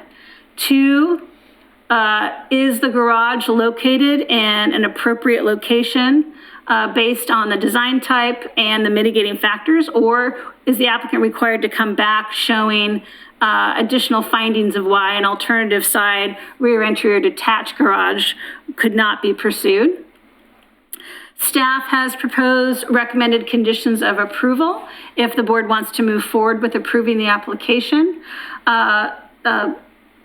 I have not highlighted any in particular, but I can go through any one that the board wishes to review based on kind of the direction was given on that massing question and the garage question. We can review any particular individual conditions of approval that would be recommended for this. I'm available for any questions, and I know Assistant City Attorney Carrie Richter is here to provide guidance and kind of some overarching strategy of how the board should look at their decision this evening. I'll hand it over to Carrie. Oh, okay. Oh, go ahead with your question.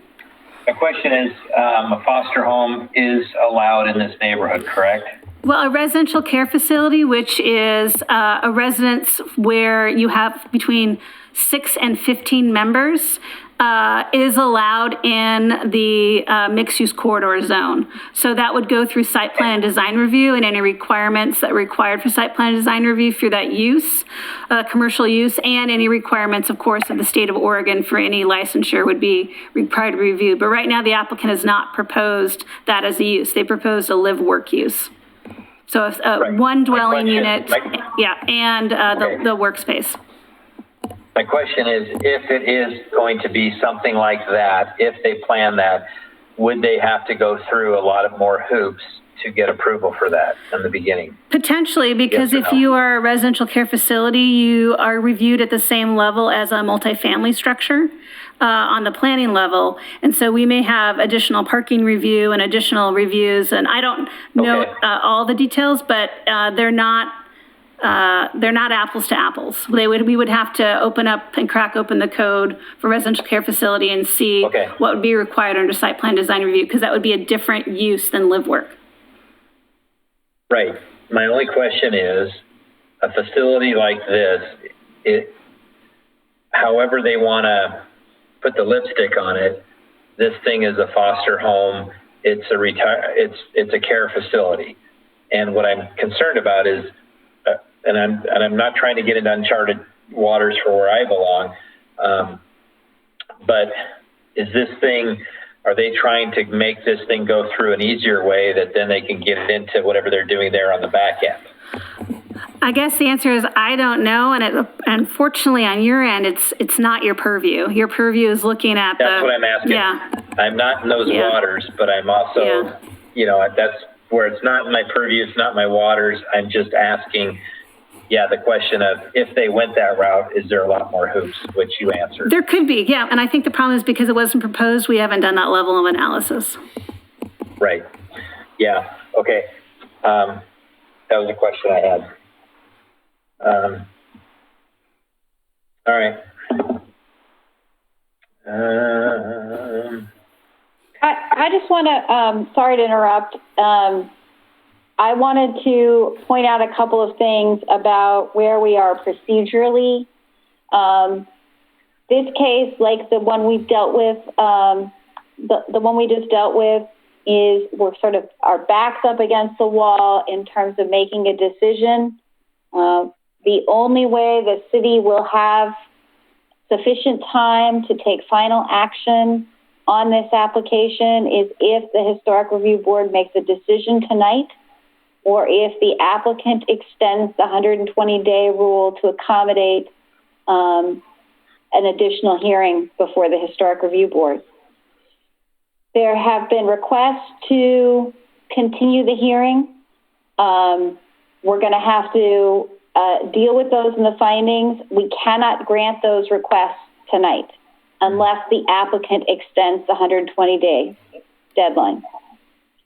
So that's something that the applicant ought to take into consideration when they're presenting their testimony tonight and when they're making their position known, because that ought to play into the calculation. We will, assuming the Historic Review Board makes a decision tonight, I will work with city staff to get revised findings to Board Chair McLaughlin for signature, and we will mail the decision tomorrow. Got it. Does anybody on the board have any questions for staff before I open this up to the applicant? No. No. Okay, then I'm going to open this up to the public, and we'll start with the applicant. Are they on board? They're here. They're going to be up in just a moment. Okay. Okay, so if you can hear me, you need to state your name and your city of residence. If you're the applicant, you've got 15 minutes at max that I will keep track of. Yeah, my name is John Delson Design and Engineering. You want to get a little much closer. This one or this one? That one, yes. This one? No, that one you were Yeah, speak right into it. Yeah. John Delson Engineering. The residence is in Vancouver, Washington. Anything else? No, go ahead. Yeah. Okay, so let's see. Maybe to be on the same page, I would like to request Katie to show the site plan, the last site plan. Okay. Hold on, just 1 second. They've got to be able to see it here, so I got to share.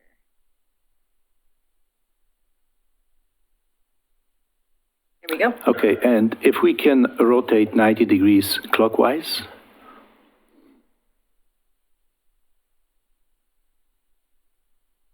Okay, so this is the site we are dealing with.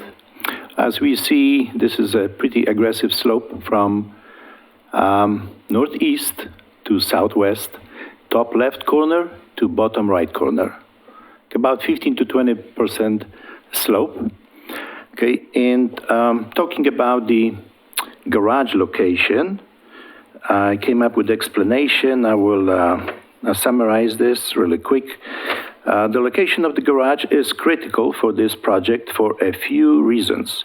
The lot is sloping from northwest to southeast, so from the left rear corner to the right lower corner of the property, 15% to 20% on average, as we see on this preliminary site plan.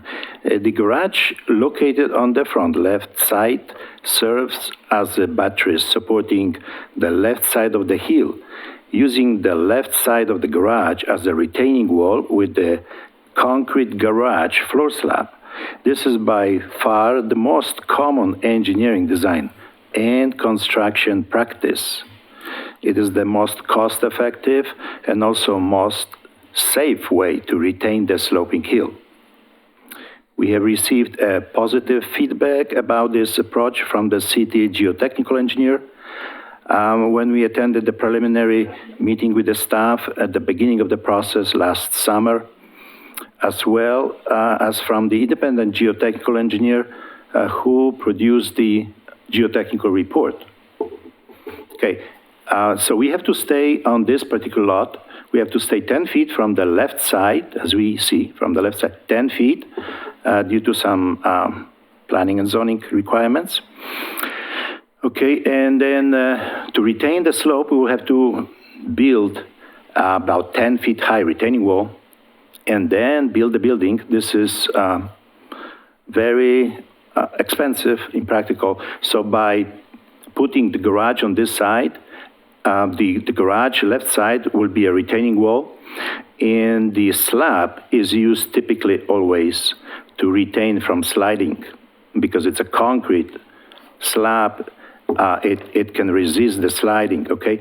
And the rest of the building on behind, it's a crawl space. We step up as the hill is going up. We are stepping up the crawl space to accommodate the building into the hill. Okay, the commercial studio, as we can see, is facing the street by the recommendation or the provisions of planning and zoning. It must face the street. Before we were thinking about doing on the back, no, we have to do it up in the front. And this is the only living space we can put at this level, which gives maybe impression that this is a story. This is not a story. This is just commercial studio that can fit in the basement right here, facing the street, okay? The rest of the building is residential. It's a 1.5. It's a main level and the attic space. It's for residential purpose. The lot coverage, the living space coverage, as we see the footprint of the building, it's about 3,300 square feet, and this is to accommodate the large family, about 10 people, if I know this correctly, that needs to occupy this house. And of course, as Christina mentioned before, this lot is located commercial/residential, so we have to combine these two pieces together in one and call it residential, or I don't know if we can call it commercial, but anyway, we have to put it together. So the garage facing like this, front, provides 4 off-street parking, which we think is very important, very critical. As you see, the lot is narrow, 10 feet on the left, and we eliminated the exit to the upper level from the garage. There was two entrances, so to speak, because one is for commercial, one is for residential. We eliminated, it was designed for convenience, of course, of the owners to access from the driveway. No, we put it on the right side, so the appearance of the house to please the historic criteria, it's only like one entrance, which is for the commercial studio. Okay, and the commercial studio has to be isolated with a fire separation from residential. So as we see, we comply with these requirements. On the right side, we have about 6 feet to enter the house and to go up on the main level. Okay, so the main level, again, up above, and the attic is for residential. Again, so the parking is super critical, as we gathered from the preliminary meeting with the city staff. I think we will meet the minimum parking for commercial/residential, and we provide the convenience, not parking on the street, the cars, but maybe we can do 2 inside, 2 outside. Okay, now we understand also that in addition to historic criterias, we need to fit the building to the surrounding neighborhood. And on the right side, I would like to maybe show the pictures of the gilt mortgage.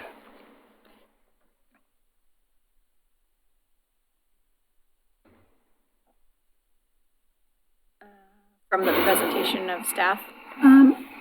Is that? It's also, if you see the bottom left, I think that's the applicant's narrative, and there's additional photos. So as you scroll, the applicant can tell you to stop.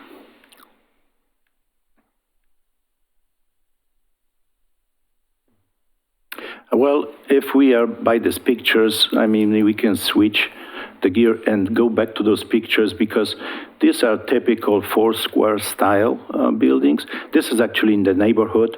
We took our garage, rather large building as far as the width or massiveness. That's a residential project, not commercial. And this is a classical four-square with massive two-car garage, 2.5 story. And we have a few more. We actually have a ton of pictures, more massive, as you can see, the one at the top and the one in the middle. As far as massiveness or two-story attached garage, which when we research this style online, there's a ton of pictures like that. Our building that's another example.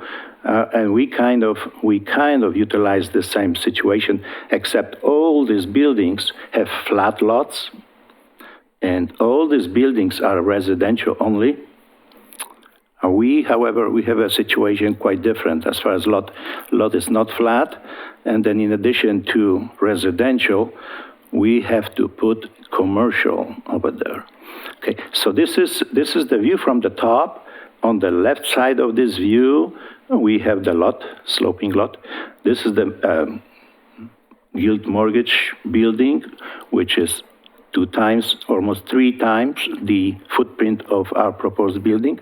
And then we have across the street on the same side as a neighbor, the 2-story apartment building.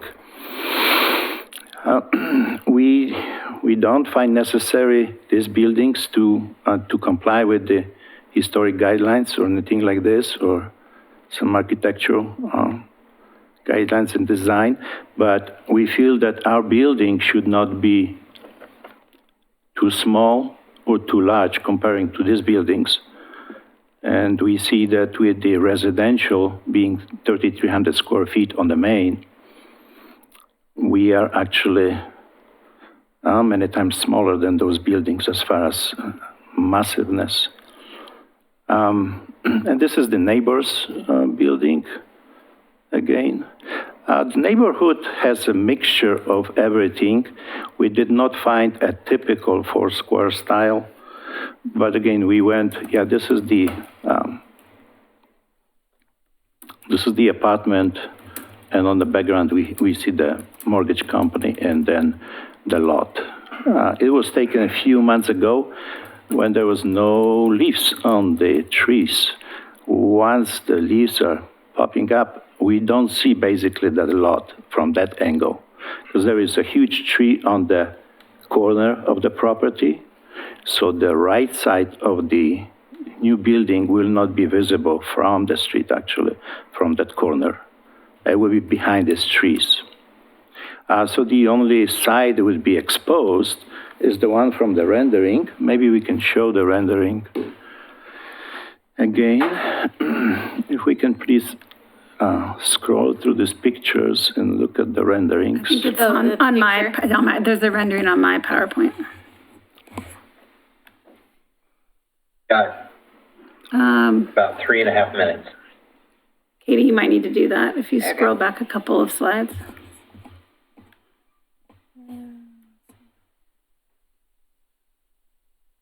See the rendering picture. Sorry, right there? Nope, keep going. It's a color rendering. There we go. Yeah, so the only visible side will be this. A little bit of right side. From JQ Adams, from the left side, we see 1.5 story. From the rear neighbor, we see 1.5 story. From the right side, technically, we see 1.5 story, not 3 story, not 2 story, 1.5 story from the right side. So we take this into consideration. That's how we see in the perspective of the 4-square, typical 4-square style in the 2-car garage. We saw this a bunch online and in the neighborhood. So we really don't see if this is a question. If this was again a wide lot and a flat lot, we have different game, but we have what we have. And then I don't know if I should elaborate a little bit more on this, or if there is any questions, because when the 15 minutes is up, then if there is any unclarity, we have to wait another month or so. It's kind of difficult. So I wanted to ask the board or staff or anybody, if there is any question I can clearly explain rather than go to false assumption based on limited information.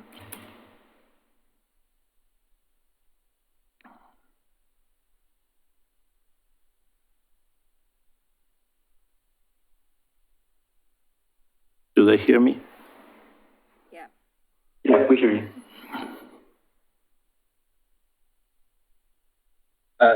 Sir, are you willing to do an extension based on if we were to come up with revisions to these plans? Would you be willing to have an extension of time? Well, decision is not clearly mine. There is applicant here present, there is owner. But anyway, I just wanted to find out if there is any questions or concerns why we have to postpone again, and what would be the subject of what would be the reason, or what would be the subject we need to discuss, or what changes are we talking about? I think I'd like to hear from the other people. I was going with protocol from the last meeting, the last public hearing, where I was supposed to ask if they're willing to do it before we heard from other comments. Fine. So if that's the case, we may have to revisit that. So I can either have the board ask you questions, or we can go to public testimony and circle back. Yeah, I would prefer that approach, circle back after we hear what the public testimony is. Are you okay with that, Grant? Yep, that sounds good. Okay. All right, thank you, sir. We're gonna go to, I assume there's a couple people who have put their names in to be heard, whether it's from the MNA or the public. Is that correct, Christina? Correct. Katie can. There is both Denise McGriff and I don't want to pronounce the name wrong, Jillian Modelin. Okay. Denise, are you representing the MNA? Oh, unmute. Can you hear me? Yeah. Yeah, no, I am not. Okay, so both of you are just the public. Who's first? Who was first? She was. Okay, so is it Jillian? Jillian, yes. Okay, all right. You've got 3 minutes to comment. Okay. Before I cut you off. So if I'm talking too fast, cut me, slow me down. No, that's all right. If you could state your name and your place of residence, city of residence. My name is Jillian Modelin, and I live 402 Monroe Street, Oregon City. So my property is the back side of this property. Okay, so I face it, and so there's some concerns that I have. I'm excited to have a possible senior center in there. That's not the issue. But I do see it's a 3-story building from the back side. From 3/4 of the sides, it does not look like a historic building. It looks like a modern building. It's only the front facade that looks like it's a historic building. And so I would like to make sure that everybody that's enjoying the view around in the neighborhood, whether it's the business, which is Guild, and I spoke to them, whether it is the other neighbors, that we all do see the same thing that we see from the front. I also have concerns that with 10 people living in this house, being able to park in 4 spots, 2 which are in the garage and 2 which are in a parking lot, does not seem like a reasonable amount to share with the commercial part of it and deal with all the parking that we already have issues on the street. And we have concerns because we're constantly battling with our apartment building and with that mortgage company, trying to find spots for residents to be able to park in the area.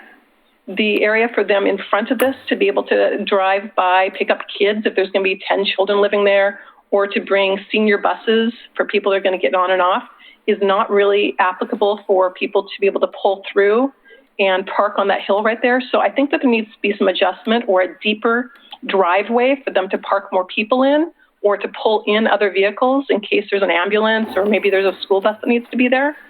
So I'm just looking at it as a residential kind of situation.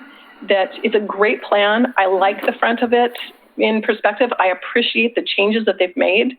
I really think that there are some other things that we can do, and I'd like to continue this conversation and not just end it tonight. Okay, thank you. Okay. Do I still have a little bit of time? You have like a minute, yeah? Okay, so just because there's other buildings in the neighborhood that are the old bad 60s, 70s, we don't like those. We don't need to have another building that doesn't match the neighborhood.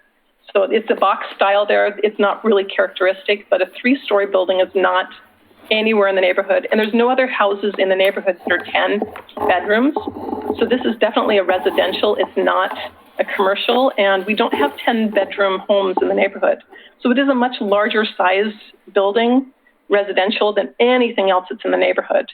And even the yellow house that has an attached garage, that's snuck behind, and it's a single-car garage.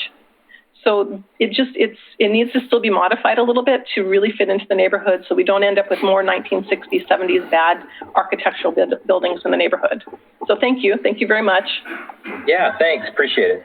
All right, Denise, you're up. If you could state your name and city. Denise McGriff, and I am testifying as an individual, and I'm also a resident of the McLaughlin Conservation District. And I'm testifying tonight because I have a particular professional expertise in this topic area. I would like to bring to you the following points. You asked for criteria and standards. So I'm referring to Title 1740-060, subsection F, and specifically sub-items 4, 5, and 7, which the applicant unfortunately has not addressed any of those. So what I want to say basically is that the new construction in this district should enhance the visual character by constructing harmonious designs that reflect and support the character and style of the buildings during the historic period of the McLaughlin Conservation District. The proposed residential care building uses a design while in the district in a few places, 3 on Washington Street. It is still out of scale, and its massing is not appropriate. One cannot have it both ways. You can't use a residential standard and then compare your building to the adjacent not designated, uncompatible buildings that are adjacent, as Jolene pointed out, the apartment building and the Guild Mortgage. Although that is a mid-century modern building and might be inappropriate to be designated later. So for me, the issue is not the garage. The examples that were shown by the applicant's representative basically do not reflect the styles in Oregon City. Those were all new construction except for the yellow house adjacent. And those houses are massive and would not be allowed in the McLaughlin Conservation District with those giant attached garages. The building is unfortunately trying to do too many things, and the design should be made to fit the site and not the site fitting the design. What I'm concerned about particularly are some questions for you. So how do you maintain the historic height to width ratio range for this style? Is the height similar to other residential buildings in the district? Are the volumes consistent with the residential forms that already exist in the district? Is the context and scale relative to its residential neighbors? Does the proposed building utilize proportional relationships found in traditional styles in this neighborhood, both on the front, sides, and rear? And I think those are questions that really have not been answered. I concur with my neighbor in the fact that 3 stories is a bit excessive for residential buildings. And so again, you can't have it both ways. You can't be commercial for one standard and then residential for the other. So it's either one or the other or something in the middle. So I think you have 3 options that have been outlined by staff. I would like to err on the side of compassion and give the applicant an additional opportunity to try to fix this.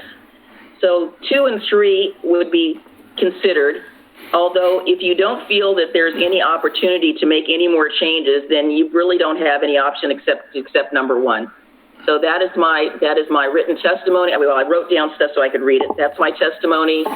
I just have concerns that the building is trying to do too many things, and it really is just not appropriate for the McLaughlin Conservation District at its scale and its massing.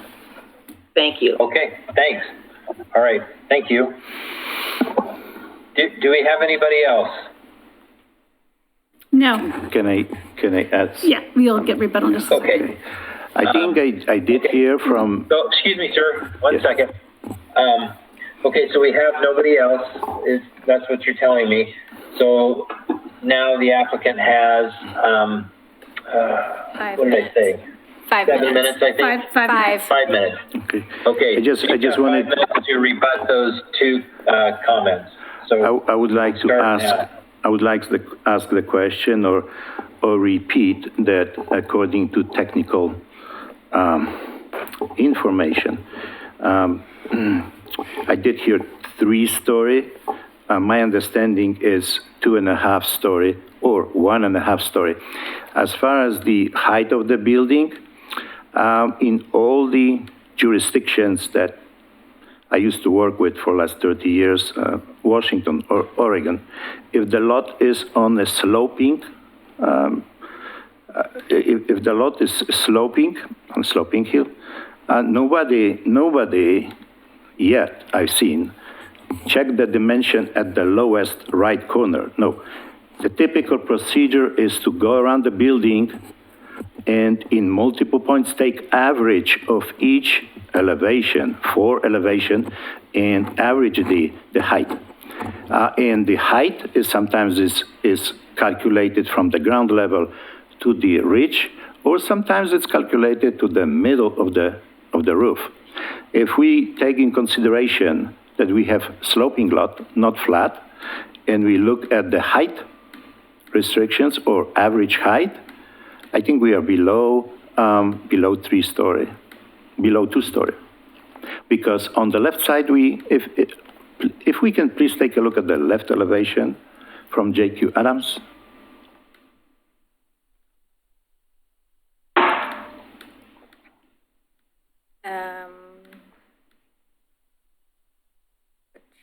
So like the rendering? Is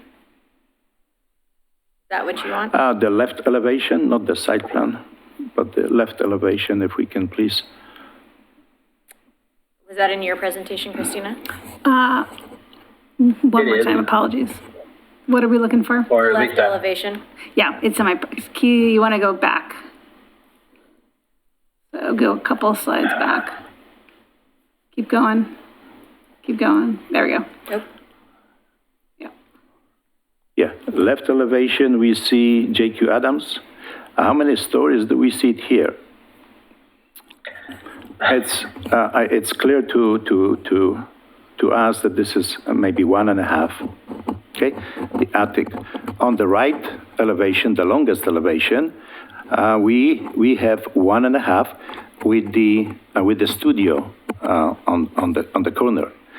The rest is unusable crawl space, and we cannot call it a story because we have to put the studio where we have to put the studio. So this is actually it's actually 1.5 story with the studio at the basement, daylight basement, we can say. That's not a story. In most jurisdictions, it's called daylight basement. And if we look at the back elevation, please.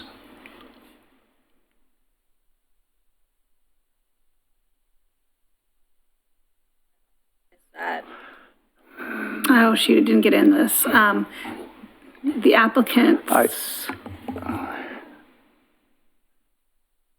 see.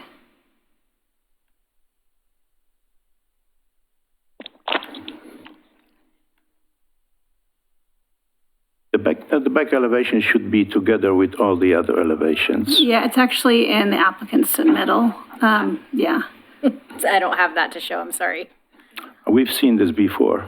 Yeah.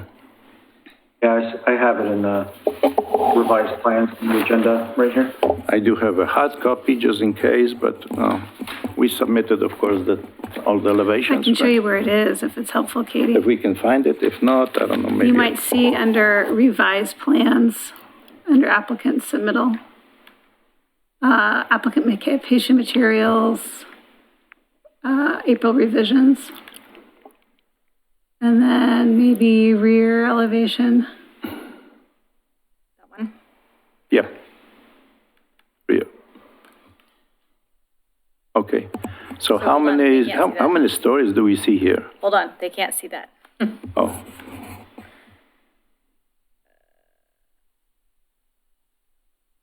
Okay, now they can see. yeah, yeah. Okay, so I did hear a comment from the rear side neighbor. I did not see the house, but I don't know how historic is the rear neighbor house, how historic or how matching is to that style. I don't know, and I don't know what would be the concern that this rear elevation is not maybe appropriate for one person. I would like to hear the explanation. What's wrong with the? Is it too massive or is it too tall or what's the concern about? I gotta cut you off. We're over. Thank you. Alrighty. You can stay there because. Yeah, I have a couple of comments, and I think Carrie may have some direction. But first thing, I wanted to read our definition of height into the record. So we have that. In Oregon City, we have a definition in our 1704 that's for all land use reviews. And I'm just going to read it, so it's all in the record. 1704-550 height. Height of building means the vertical distance measured from the average grade, finished grade elevation on the street facing elevation. So if you have a slanted elevation, on the front elevation, you find that average point, and then you measure it vertically to one of four options. 1/2 the vertical distance between the eaves and the highest ridge of the gable, hip, or roof. So basically the midpoint of the eaves. So you go from the average front elevation grade to the midpoint of the eaves, that's height. The top of the roof for a flat roof, the deck lines of a mansard roof, or the top of a parapet for buildings with parapets that completely surround the perimeter of the roof, and roof structures needed to operate the building, such as chimneys, flues, elevator, over towers, are not part of that height. So in this situation with a residentially designed building, the height is the vertical distance measured from the average finished grade elevation, so that's from fifth, the front elevation, vertically to 1/2 the vertical distance between the eave and the highest ridge of the gable or the hip, so halfway between the eaves. So when you are taking that view, it is only, the height of a building is only taken from 5th Street. So if it is 2.5 stories or 28 feet, whatever it is, that is the height of the building. We don't get into the heights of the other elevations based on the topography when we look at the building height. Thank you. So really next steps, I think the question is, we have, and Katie, can you go to the options page?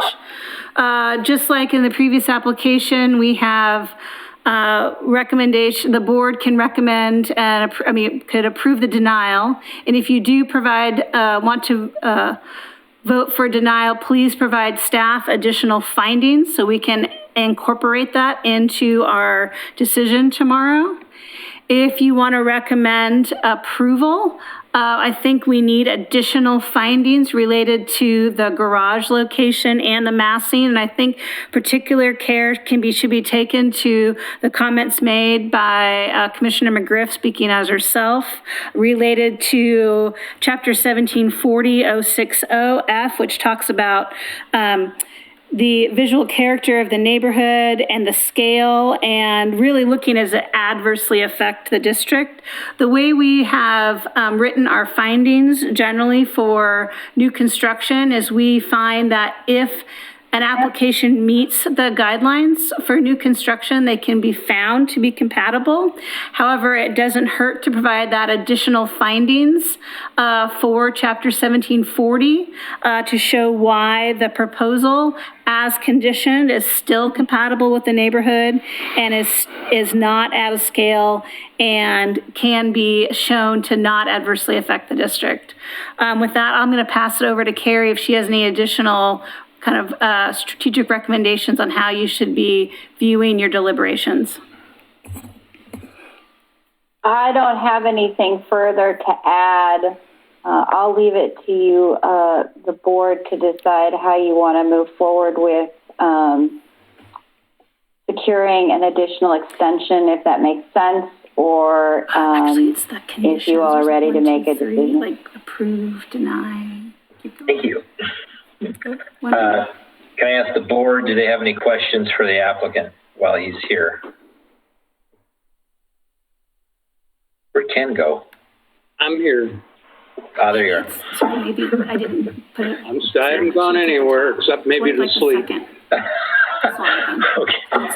Do either of you have any questions for the applicant regarding the 3 options that we have tonight? I have no questions. There we go. No questions. And can you share that? Yeah. Okay.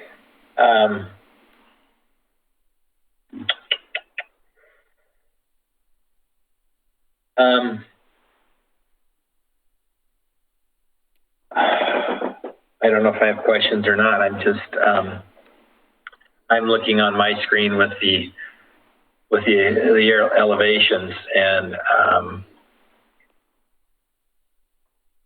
I guess can I ask the applicant a question? When JQ Adams doesn't really exist, are you using the rationale on that side where that it's only a story or story and a half? Because what I look at, I see a 3-story house. I don't see a 1.5 story. I see a 3-story, because when you look at the front elevation, which is on 5th, you've got 3 full floors that the massing of your roof clearly defines the roof level as the 3rd story. A typical 4 square won't have that roof elevation as you have on the front. It's going to be a hip, but you've got a large amount of massing through the 3rd floor on this thing. So, and thank you for your elementary design of explaining structure.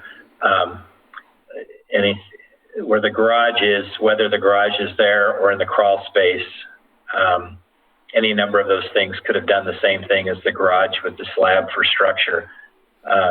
However, the garage is quite large and out of proportion to the house. The house is very vertical. It's not a 4 square, according to the history that I know of a 4 square, and it isn't something to be compared to in the neighborhood. So I think Denise McGriff made some great points that you can't have your cake and eat it too. You're trying to blend different commercial and residential and try and rationalize them. So I guess my question to you is, this doesn't really work on an architectural scale, on a proportion scale. It's massive. And I guess my question is, are you willing, because our options are either to deny you, to request from you an additional time that you can come back with something that's more compatible to the neighborhood, or we approve with conditions, which from my perspective, I don't see that happening. I think there's too much going on here that you've got to fix. So that's my 10 cents. I don't know if one of the board wants to comment on that or no comment. Yeah, I agree with what you're saying, John, and I don't want to deny it, but I agree with you that I can't approve it the way it is. So there we are. Yeah, Grant, how do you feel? Well, I think that, we've shared a little bit of involvement here in that at the first design advice meeting, when we saw this had a large residential home proposed in McLaughlin, that's where we actually said, well, maybe adjust this into a, 4 square style house, because that could kind of accommodate a large residential home. Sorry about that. I think, going back to the staff presentation, that our design guidelines do not really support this kind of hybrid structure. We don't have a lot of direction on how to, we have commercial buildings and we have residential buildings. This certainly doesn't meet design guidelines for a traditional residential home in McLaughlin, nor does it meet the guidelines for a, purely commercial structure in McLaughlin. So, how do we actually evaluate this is a little bit difficult. So, I believe there's some issues that need to be fixed here, but I think that we need to probably create at least a little bit of precedent as to, how to manage this. Do we want to steer him away from the Foursquare and toward, if the massing needs to support the use this large, do we need to, move the design towards a traditional commercial type building, instead of this direction? So, I'm on board with what you guys said, but I just want to, that's my thoughts. Right. I look at the garage. That's not 4 cars off street. That's 2 cars. And I also agree with Jolene's question about, even if this is a residence with a commercial, that's a lot more than potentially 4 cars. And even if there's 4 off-street cars, they're never going to all 4 be there to go in and out. It's really, yes, there's two car garage and there's 2 spots off street. Technically there's 4, but there is going to, and I'm just looking at the site, not really the traffic or anything. That's not our gig, but anyway, even the garage has such massing that it throws off the house. So I'm with Grant. It's got to be an either or. And if we're approving this as a residence, it's in no way close to that. Anyway, and I'm just having a mind blank. I don't remember if I even closed the public hearing. Did I?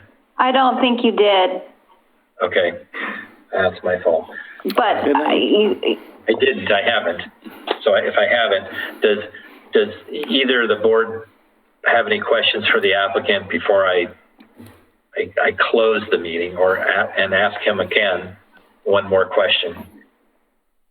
Ken or Grant, do you have any questions for the applicant? No. No questions. Okay. Christina, can you put the 3 options up, please, or somebody? Yes. On the screen? Yeah, Katie will do that for you. Thank you. And as always, if you are proposing approval with conditions or denial, the more findings you can provide me in your deliberation, the easier it will be to me provide that in the notice of decision. Right. Okay. For the applicant, are you willing to provide a 120-day extension to August 6th? Can I have a question to the board? Yes. I think I did hear there were questions for me, but I don't know what question there was actually. But my question is, if we keep going with this exercise, I still don't understand quite the concerns. Basically, let's see, looking at the historic Foursquare, which is available to public and online. I don't know if the historic Foursquare that we can verify it's online everywhere. It's called Classical Foursquare, and it's showing clearly a 2-car garage attached to the structure. How different is the McLaughlin historic from? It's entirely Classical? different. You're taking examples of new construction in non-historic neighborhoods and trying to put a blanket of that onto this district. A historic Foursquare does not have attached garages. I've studied enough of them to know that they're either detached and added on at a later time, but they are not attached. Your examples really can just be tossed out, other than they have semblances of the Foursquare, but they have no relevance here, especially in this district. So having this challenge, I mean, not only the sloping lot, the shape of the lot, but also the requirements we have to put commercial/residential. We have been asking from the. We have been asking from the beginning. Okay, please provide something that we can look at, mimic, and come up with, so we don't go in a loop, because the only examples of Foursquare, as I said, we found online, and these are some of the, if you Google, if you search through all the states, okay, these are the example of Foursquare we were able to find. And so we thought that, okay, if we do something similar, we are at home. But it looks like the McLaughlin historic understanding is totally different than there was our understanding or Google understanding. I would agree with that. So we would ask a specific guidance as far as, okay, the attached or not attached. Okay, well, because can I Google says, yeah, you can board, attach and. Excuse me, sir. Yeah, okay. The board's here for your help, but the onus isn't on us, it's on you. And so it's your job to do that research. And yes, we've given some guidance, but it's not for us to design your place. It's for us to give you some guidance. But I don't know if you're hearing us that the height of this is too tall, the massing's too tall and too large. It's got to be brought down. I get your lot. I get the structure of it. Believe me, I understand the engineering. However, I'm asking you, are you willing to provide a 120-day extension for us to give you that feedback that the staff can work with you to come back with an appropriate design that we can approve? I think yes or no? The question is rhetorical. I think if the owner wants to keep the lot, that there is no other option for us. That's what I'm reading, yes? That's what I'm hearing. No, what I'm asking you is, are you willing to provide a 120-day extension to come up with a plan that's more compatible? And if you are, then that's probably the way this board's going to go tonight as far as okay, can I ask something, the applicant? Can I add one question? Of staff or the applicant? We have to extend, yeah. Yeah, the applicant says there is no choice. We will ask for 120-day extension, but at the same time, if I can repeat, we would like to have a clear guidance. Attached, not attached, okay? What's the square footage on the main is maximum we can have? Because we proposed 3,300, and if we don't change this, a month, 2 months later, I will hear the same thing. The square footage is too big, so we would like to hear, okay, you can only do 2,500 square feet or something of that nature, and that we have a clear understanding, we are on the same page. Okay, the board requires 2,500 square feet, period, and that's what we will have to cut. Okay, and it's not 2.5 story. My understanding was it's 2.5 story, but and I show the Foursquare that I was able to find online with 4 dormers. 4 dormers. And if you say you cannot have 4 dormers, I would like to hear what are the specific guidelines. So next time when we come, we are not back in the loop. So you can do this, you can do this, you cannot do this, you can do this. I would like to know exactly on your issue, or if you have any issue, I would like to have a clear input. Okay, I think you've had clear input. You've heard some pretty basics. The height, the massing, the chapter 17 with the specifics to it. I think the staff can help you with that, but those are pretty clear things that you've got to make this one or the other. And so I think I don't think we can approve this the way it is. And I think you're going to have some time to figure out how to make this work, deal with the garage, and all I can tell you. Well, we've been working since last summer. I did not hear that there is a clear no to the garage that we propose. Your garage until today. Until today. Well, actually, the last couple of times we've talked about the garage being attached, and the massing of the garage, and which then you moved it back. So it's always been there. It's always been an issue. But that's all I've got to talk about. That's all I've got to say right now. If you're willing to do that, then does the board have any other questions for the applicant? I would like an affirmative statement of how much time the applicant is willing to extend the deadline for, so that we can calendar accordingly. The staff's request was August 6th. Correct. Is that what has been agreed to? That's a question for you, the applicant. Well, okay.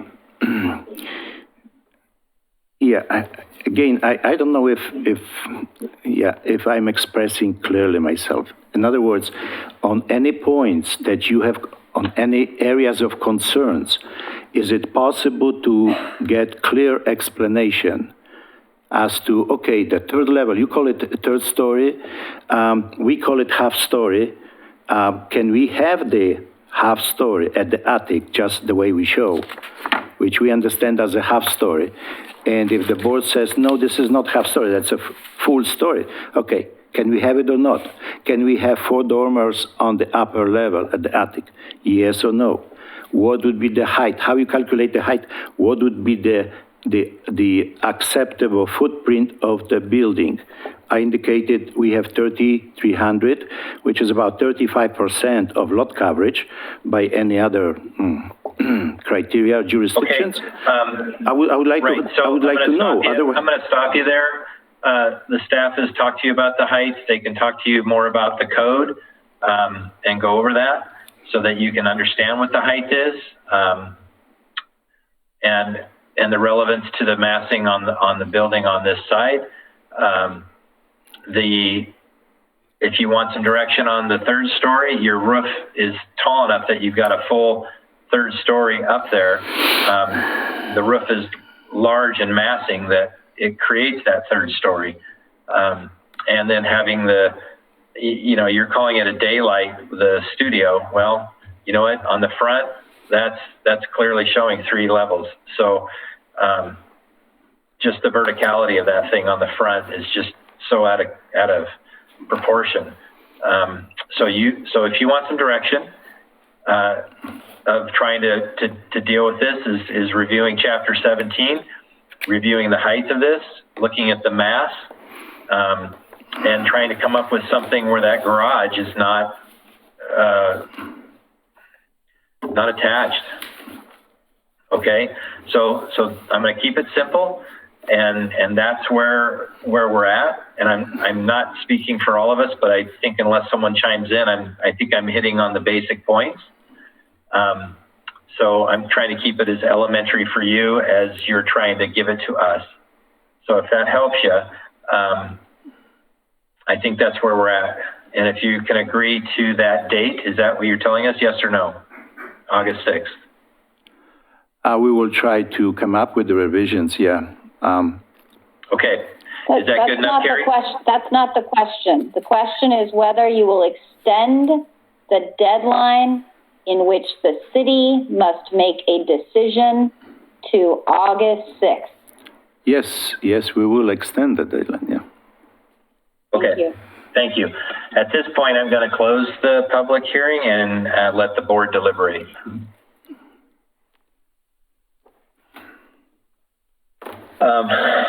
Okay, fellas, there's our 3 options here.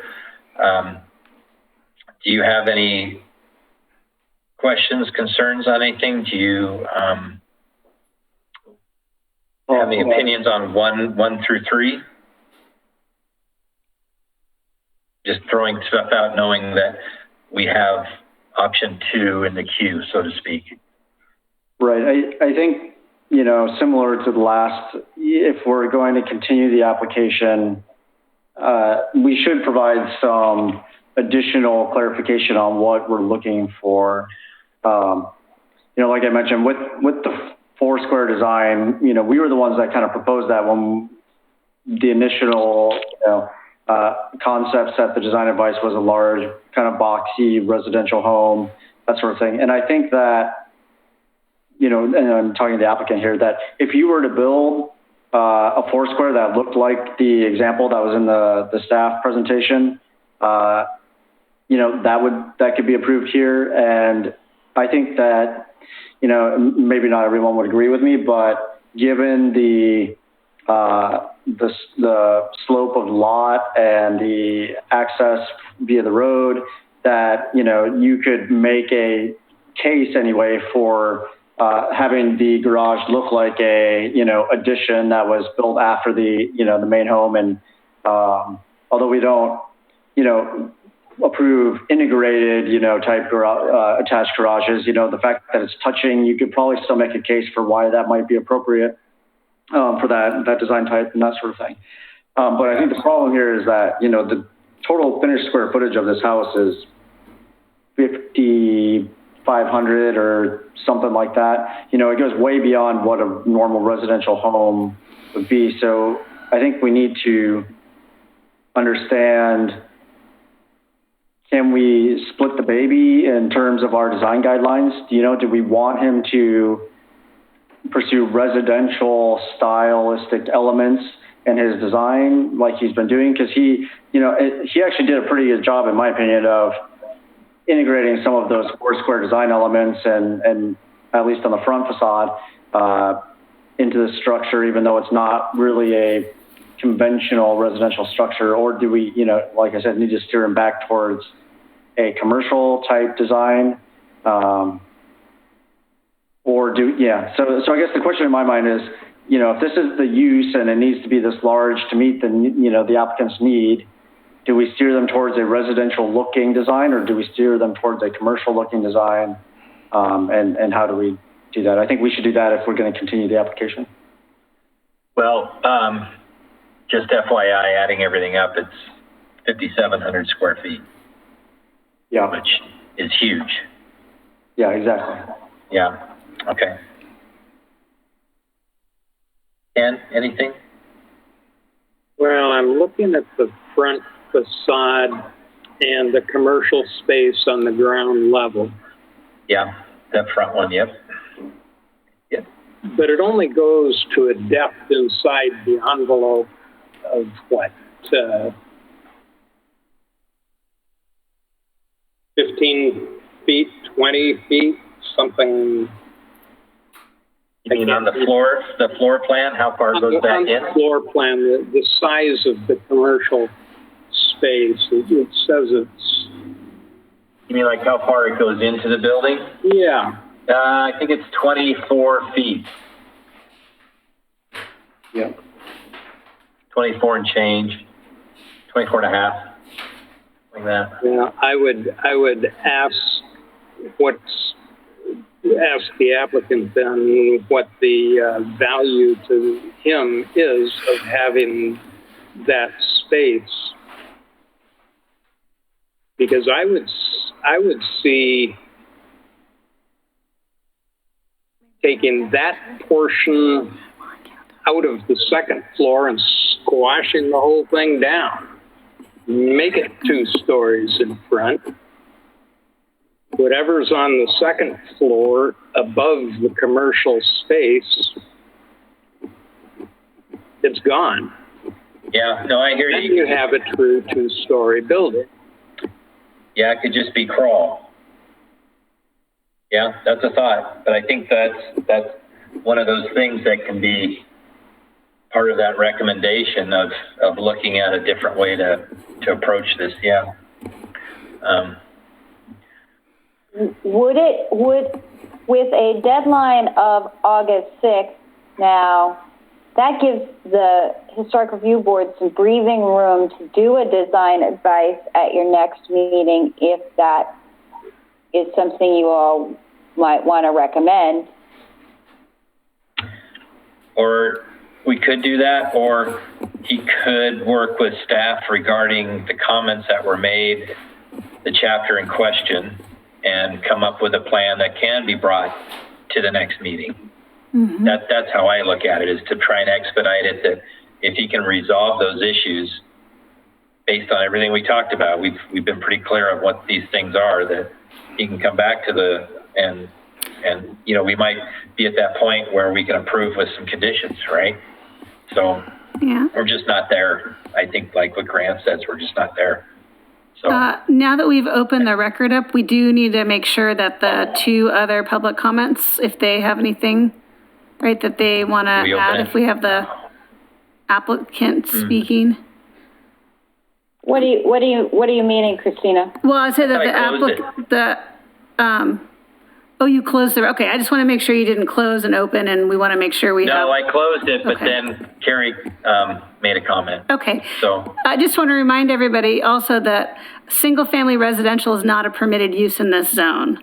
So the applicant is proposing a live work, which is a permitted use. correct.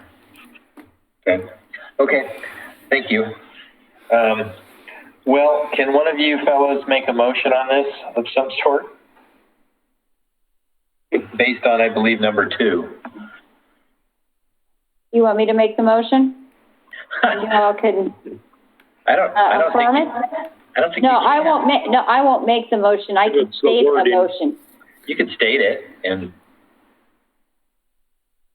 I think what you all want is a motion to continue GLUA 20-00005-HR 20-01 to the date certain of May 26th. no, Okay? August 6th, correct? No. Oh, wait, I'm cut off here. The 120-day deadline is extended to August 6th. But Okay. you've got to decide when you're going to hear this again. Yes, May August 26th. 6th is the end date whereby the city commission's going to have to take final action. So you need Got to it. decide if you're going to come back May 26th or not. It would be May 26th, yeah? Or you come back in June. I mean, I want to help them out, and I think if they can work with staff, they could rock and roll and get this thing in next month. So,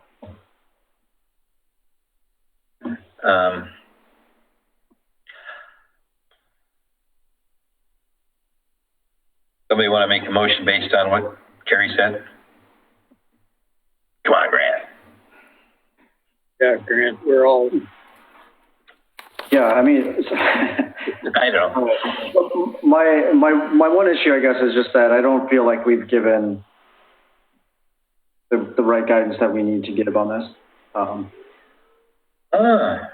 Well, So the one question, I guess, that I just don't feel like we've answered, and I've heard your guys' opinion is, a structure this large should, would we suggest that they pursue a residential styling, or should it look like a commercial building? Is that we don't really have, in my opinion, that in the design guidelines, and this type of live work dwelling, what it should fit into or that. So, if we're saying, if you're not able to reduce the square footage, do you need to switch the design totally up and quit pursuing this residential home type style?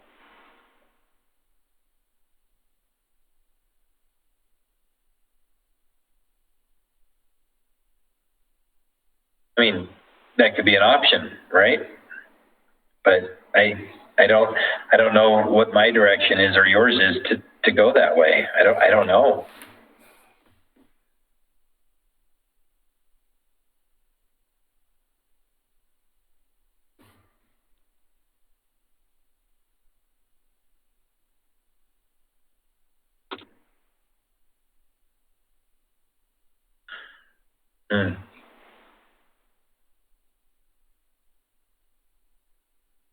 Can I offer another Sure.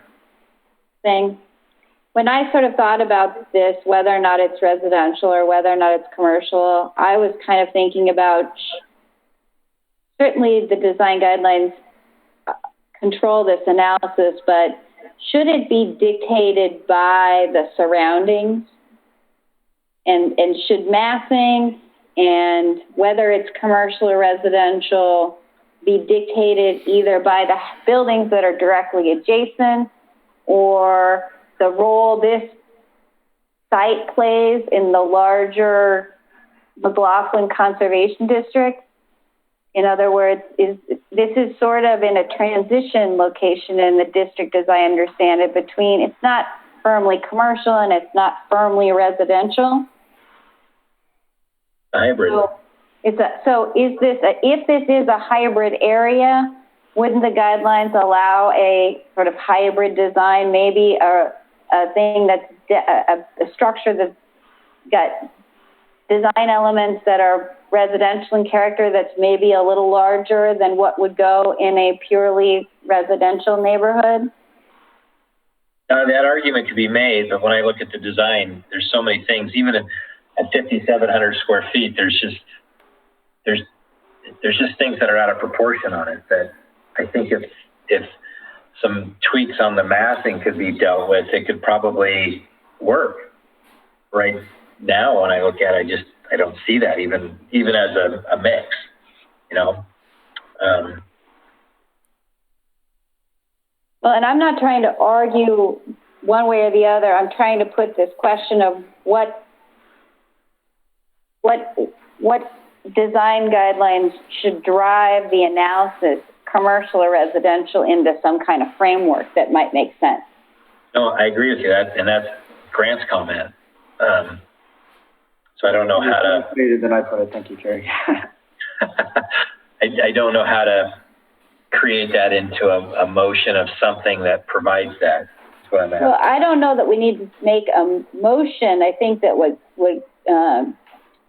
it's being suggested is that we need to give this applicant greater guidance and maybe staff greater guidance on how to advise the applicant on this question. And there's also in this mix this idea of it's the applicant's burden to show the standards are satisfied and not the Historic Review Board's job to design a project for this applicant. And historic review is completely different than anything else because it's highly discretionary. It is not subject to clear standards about, 6,000 square feet is the minimum and all that kind of stuff. And I'm sure staff has advised the applicant of that, but there's a lot to this. And so I can understand if this is as far as we can go, it's as far as we can go. That's kind of how I look at it, because like I said earlier, the onus isn't on us to design this project. And sometimes even staff feels like they're doing homework for the applicant, where it's not our job to do that. It's their job to do the correct research and come up with a plan and work to try and help guide that through. But 9 times out of 10, we're able to make things work with some conditions. But this application, as well as the one previous, there's just so much going on there that it's beyond that workable realm. So we do have to make a motion regarding the extension. Sure. Okay. So I guess, maybe we can at least say that to the applicant that we would suggest they, review the design guidelines for both residential structures and commercial structures. And then depending on which direction they choose to go with the design, please include their case for why that's appropriate and, and address those issues of it being in kind of a transitional part of the historic district and the surrounding structures. Is that fair, I guess? That was great. All right. Yeah. All right. Well, then on that note, I will make a motion to continue.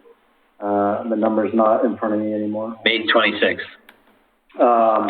GLU 20-00005 HR 01 to May. Your head is 26. May 26th. And that the record will remain open. Yeah, and that the record will remain open for further public comment. Perfect. Okay. Perfect. Yes. Second on that? Second.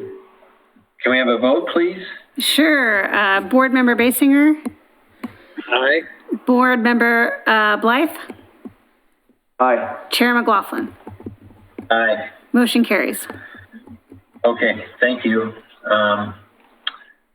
On that, there's nothing, so I'm officially adjourning this meeting and saying thank you to all. Yeah. And to all a good night.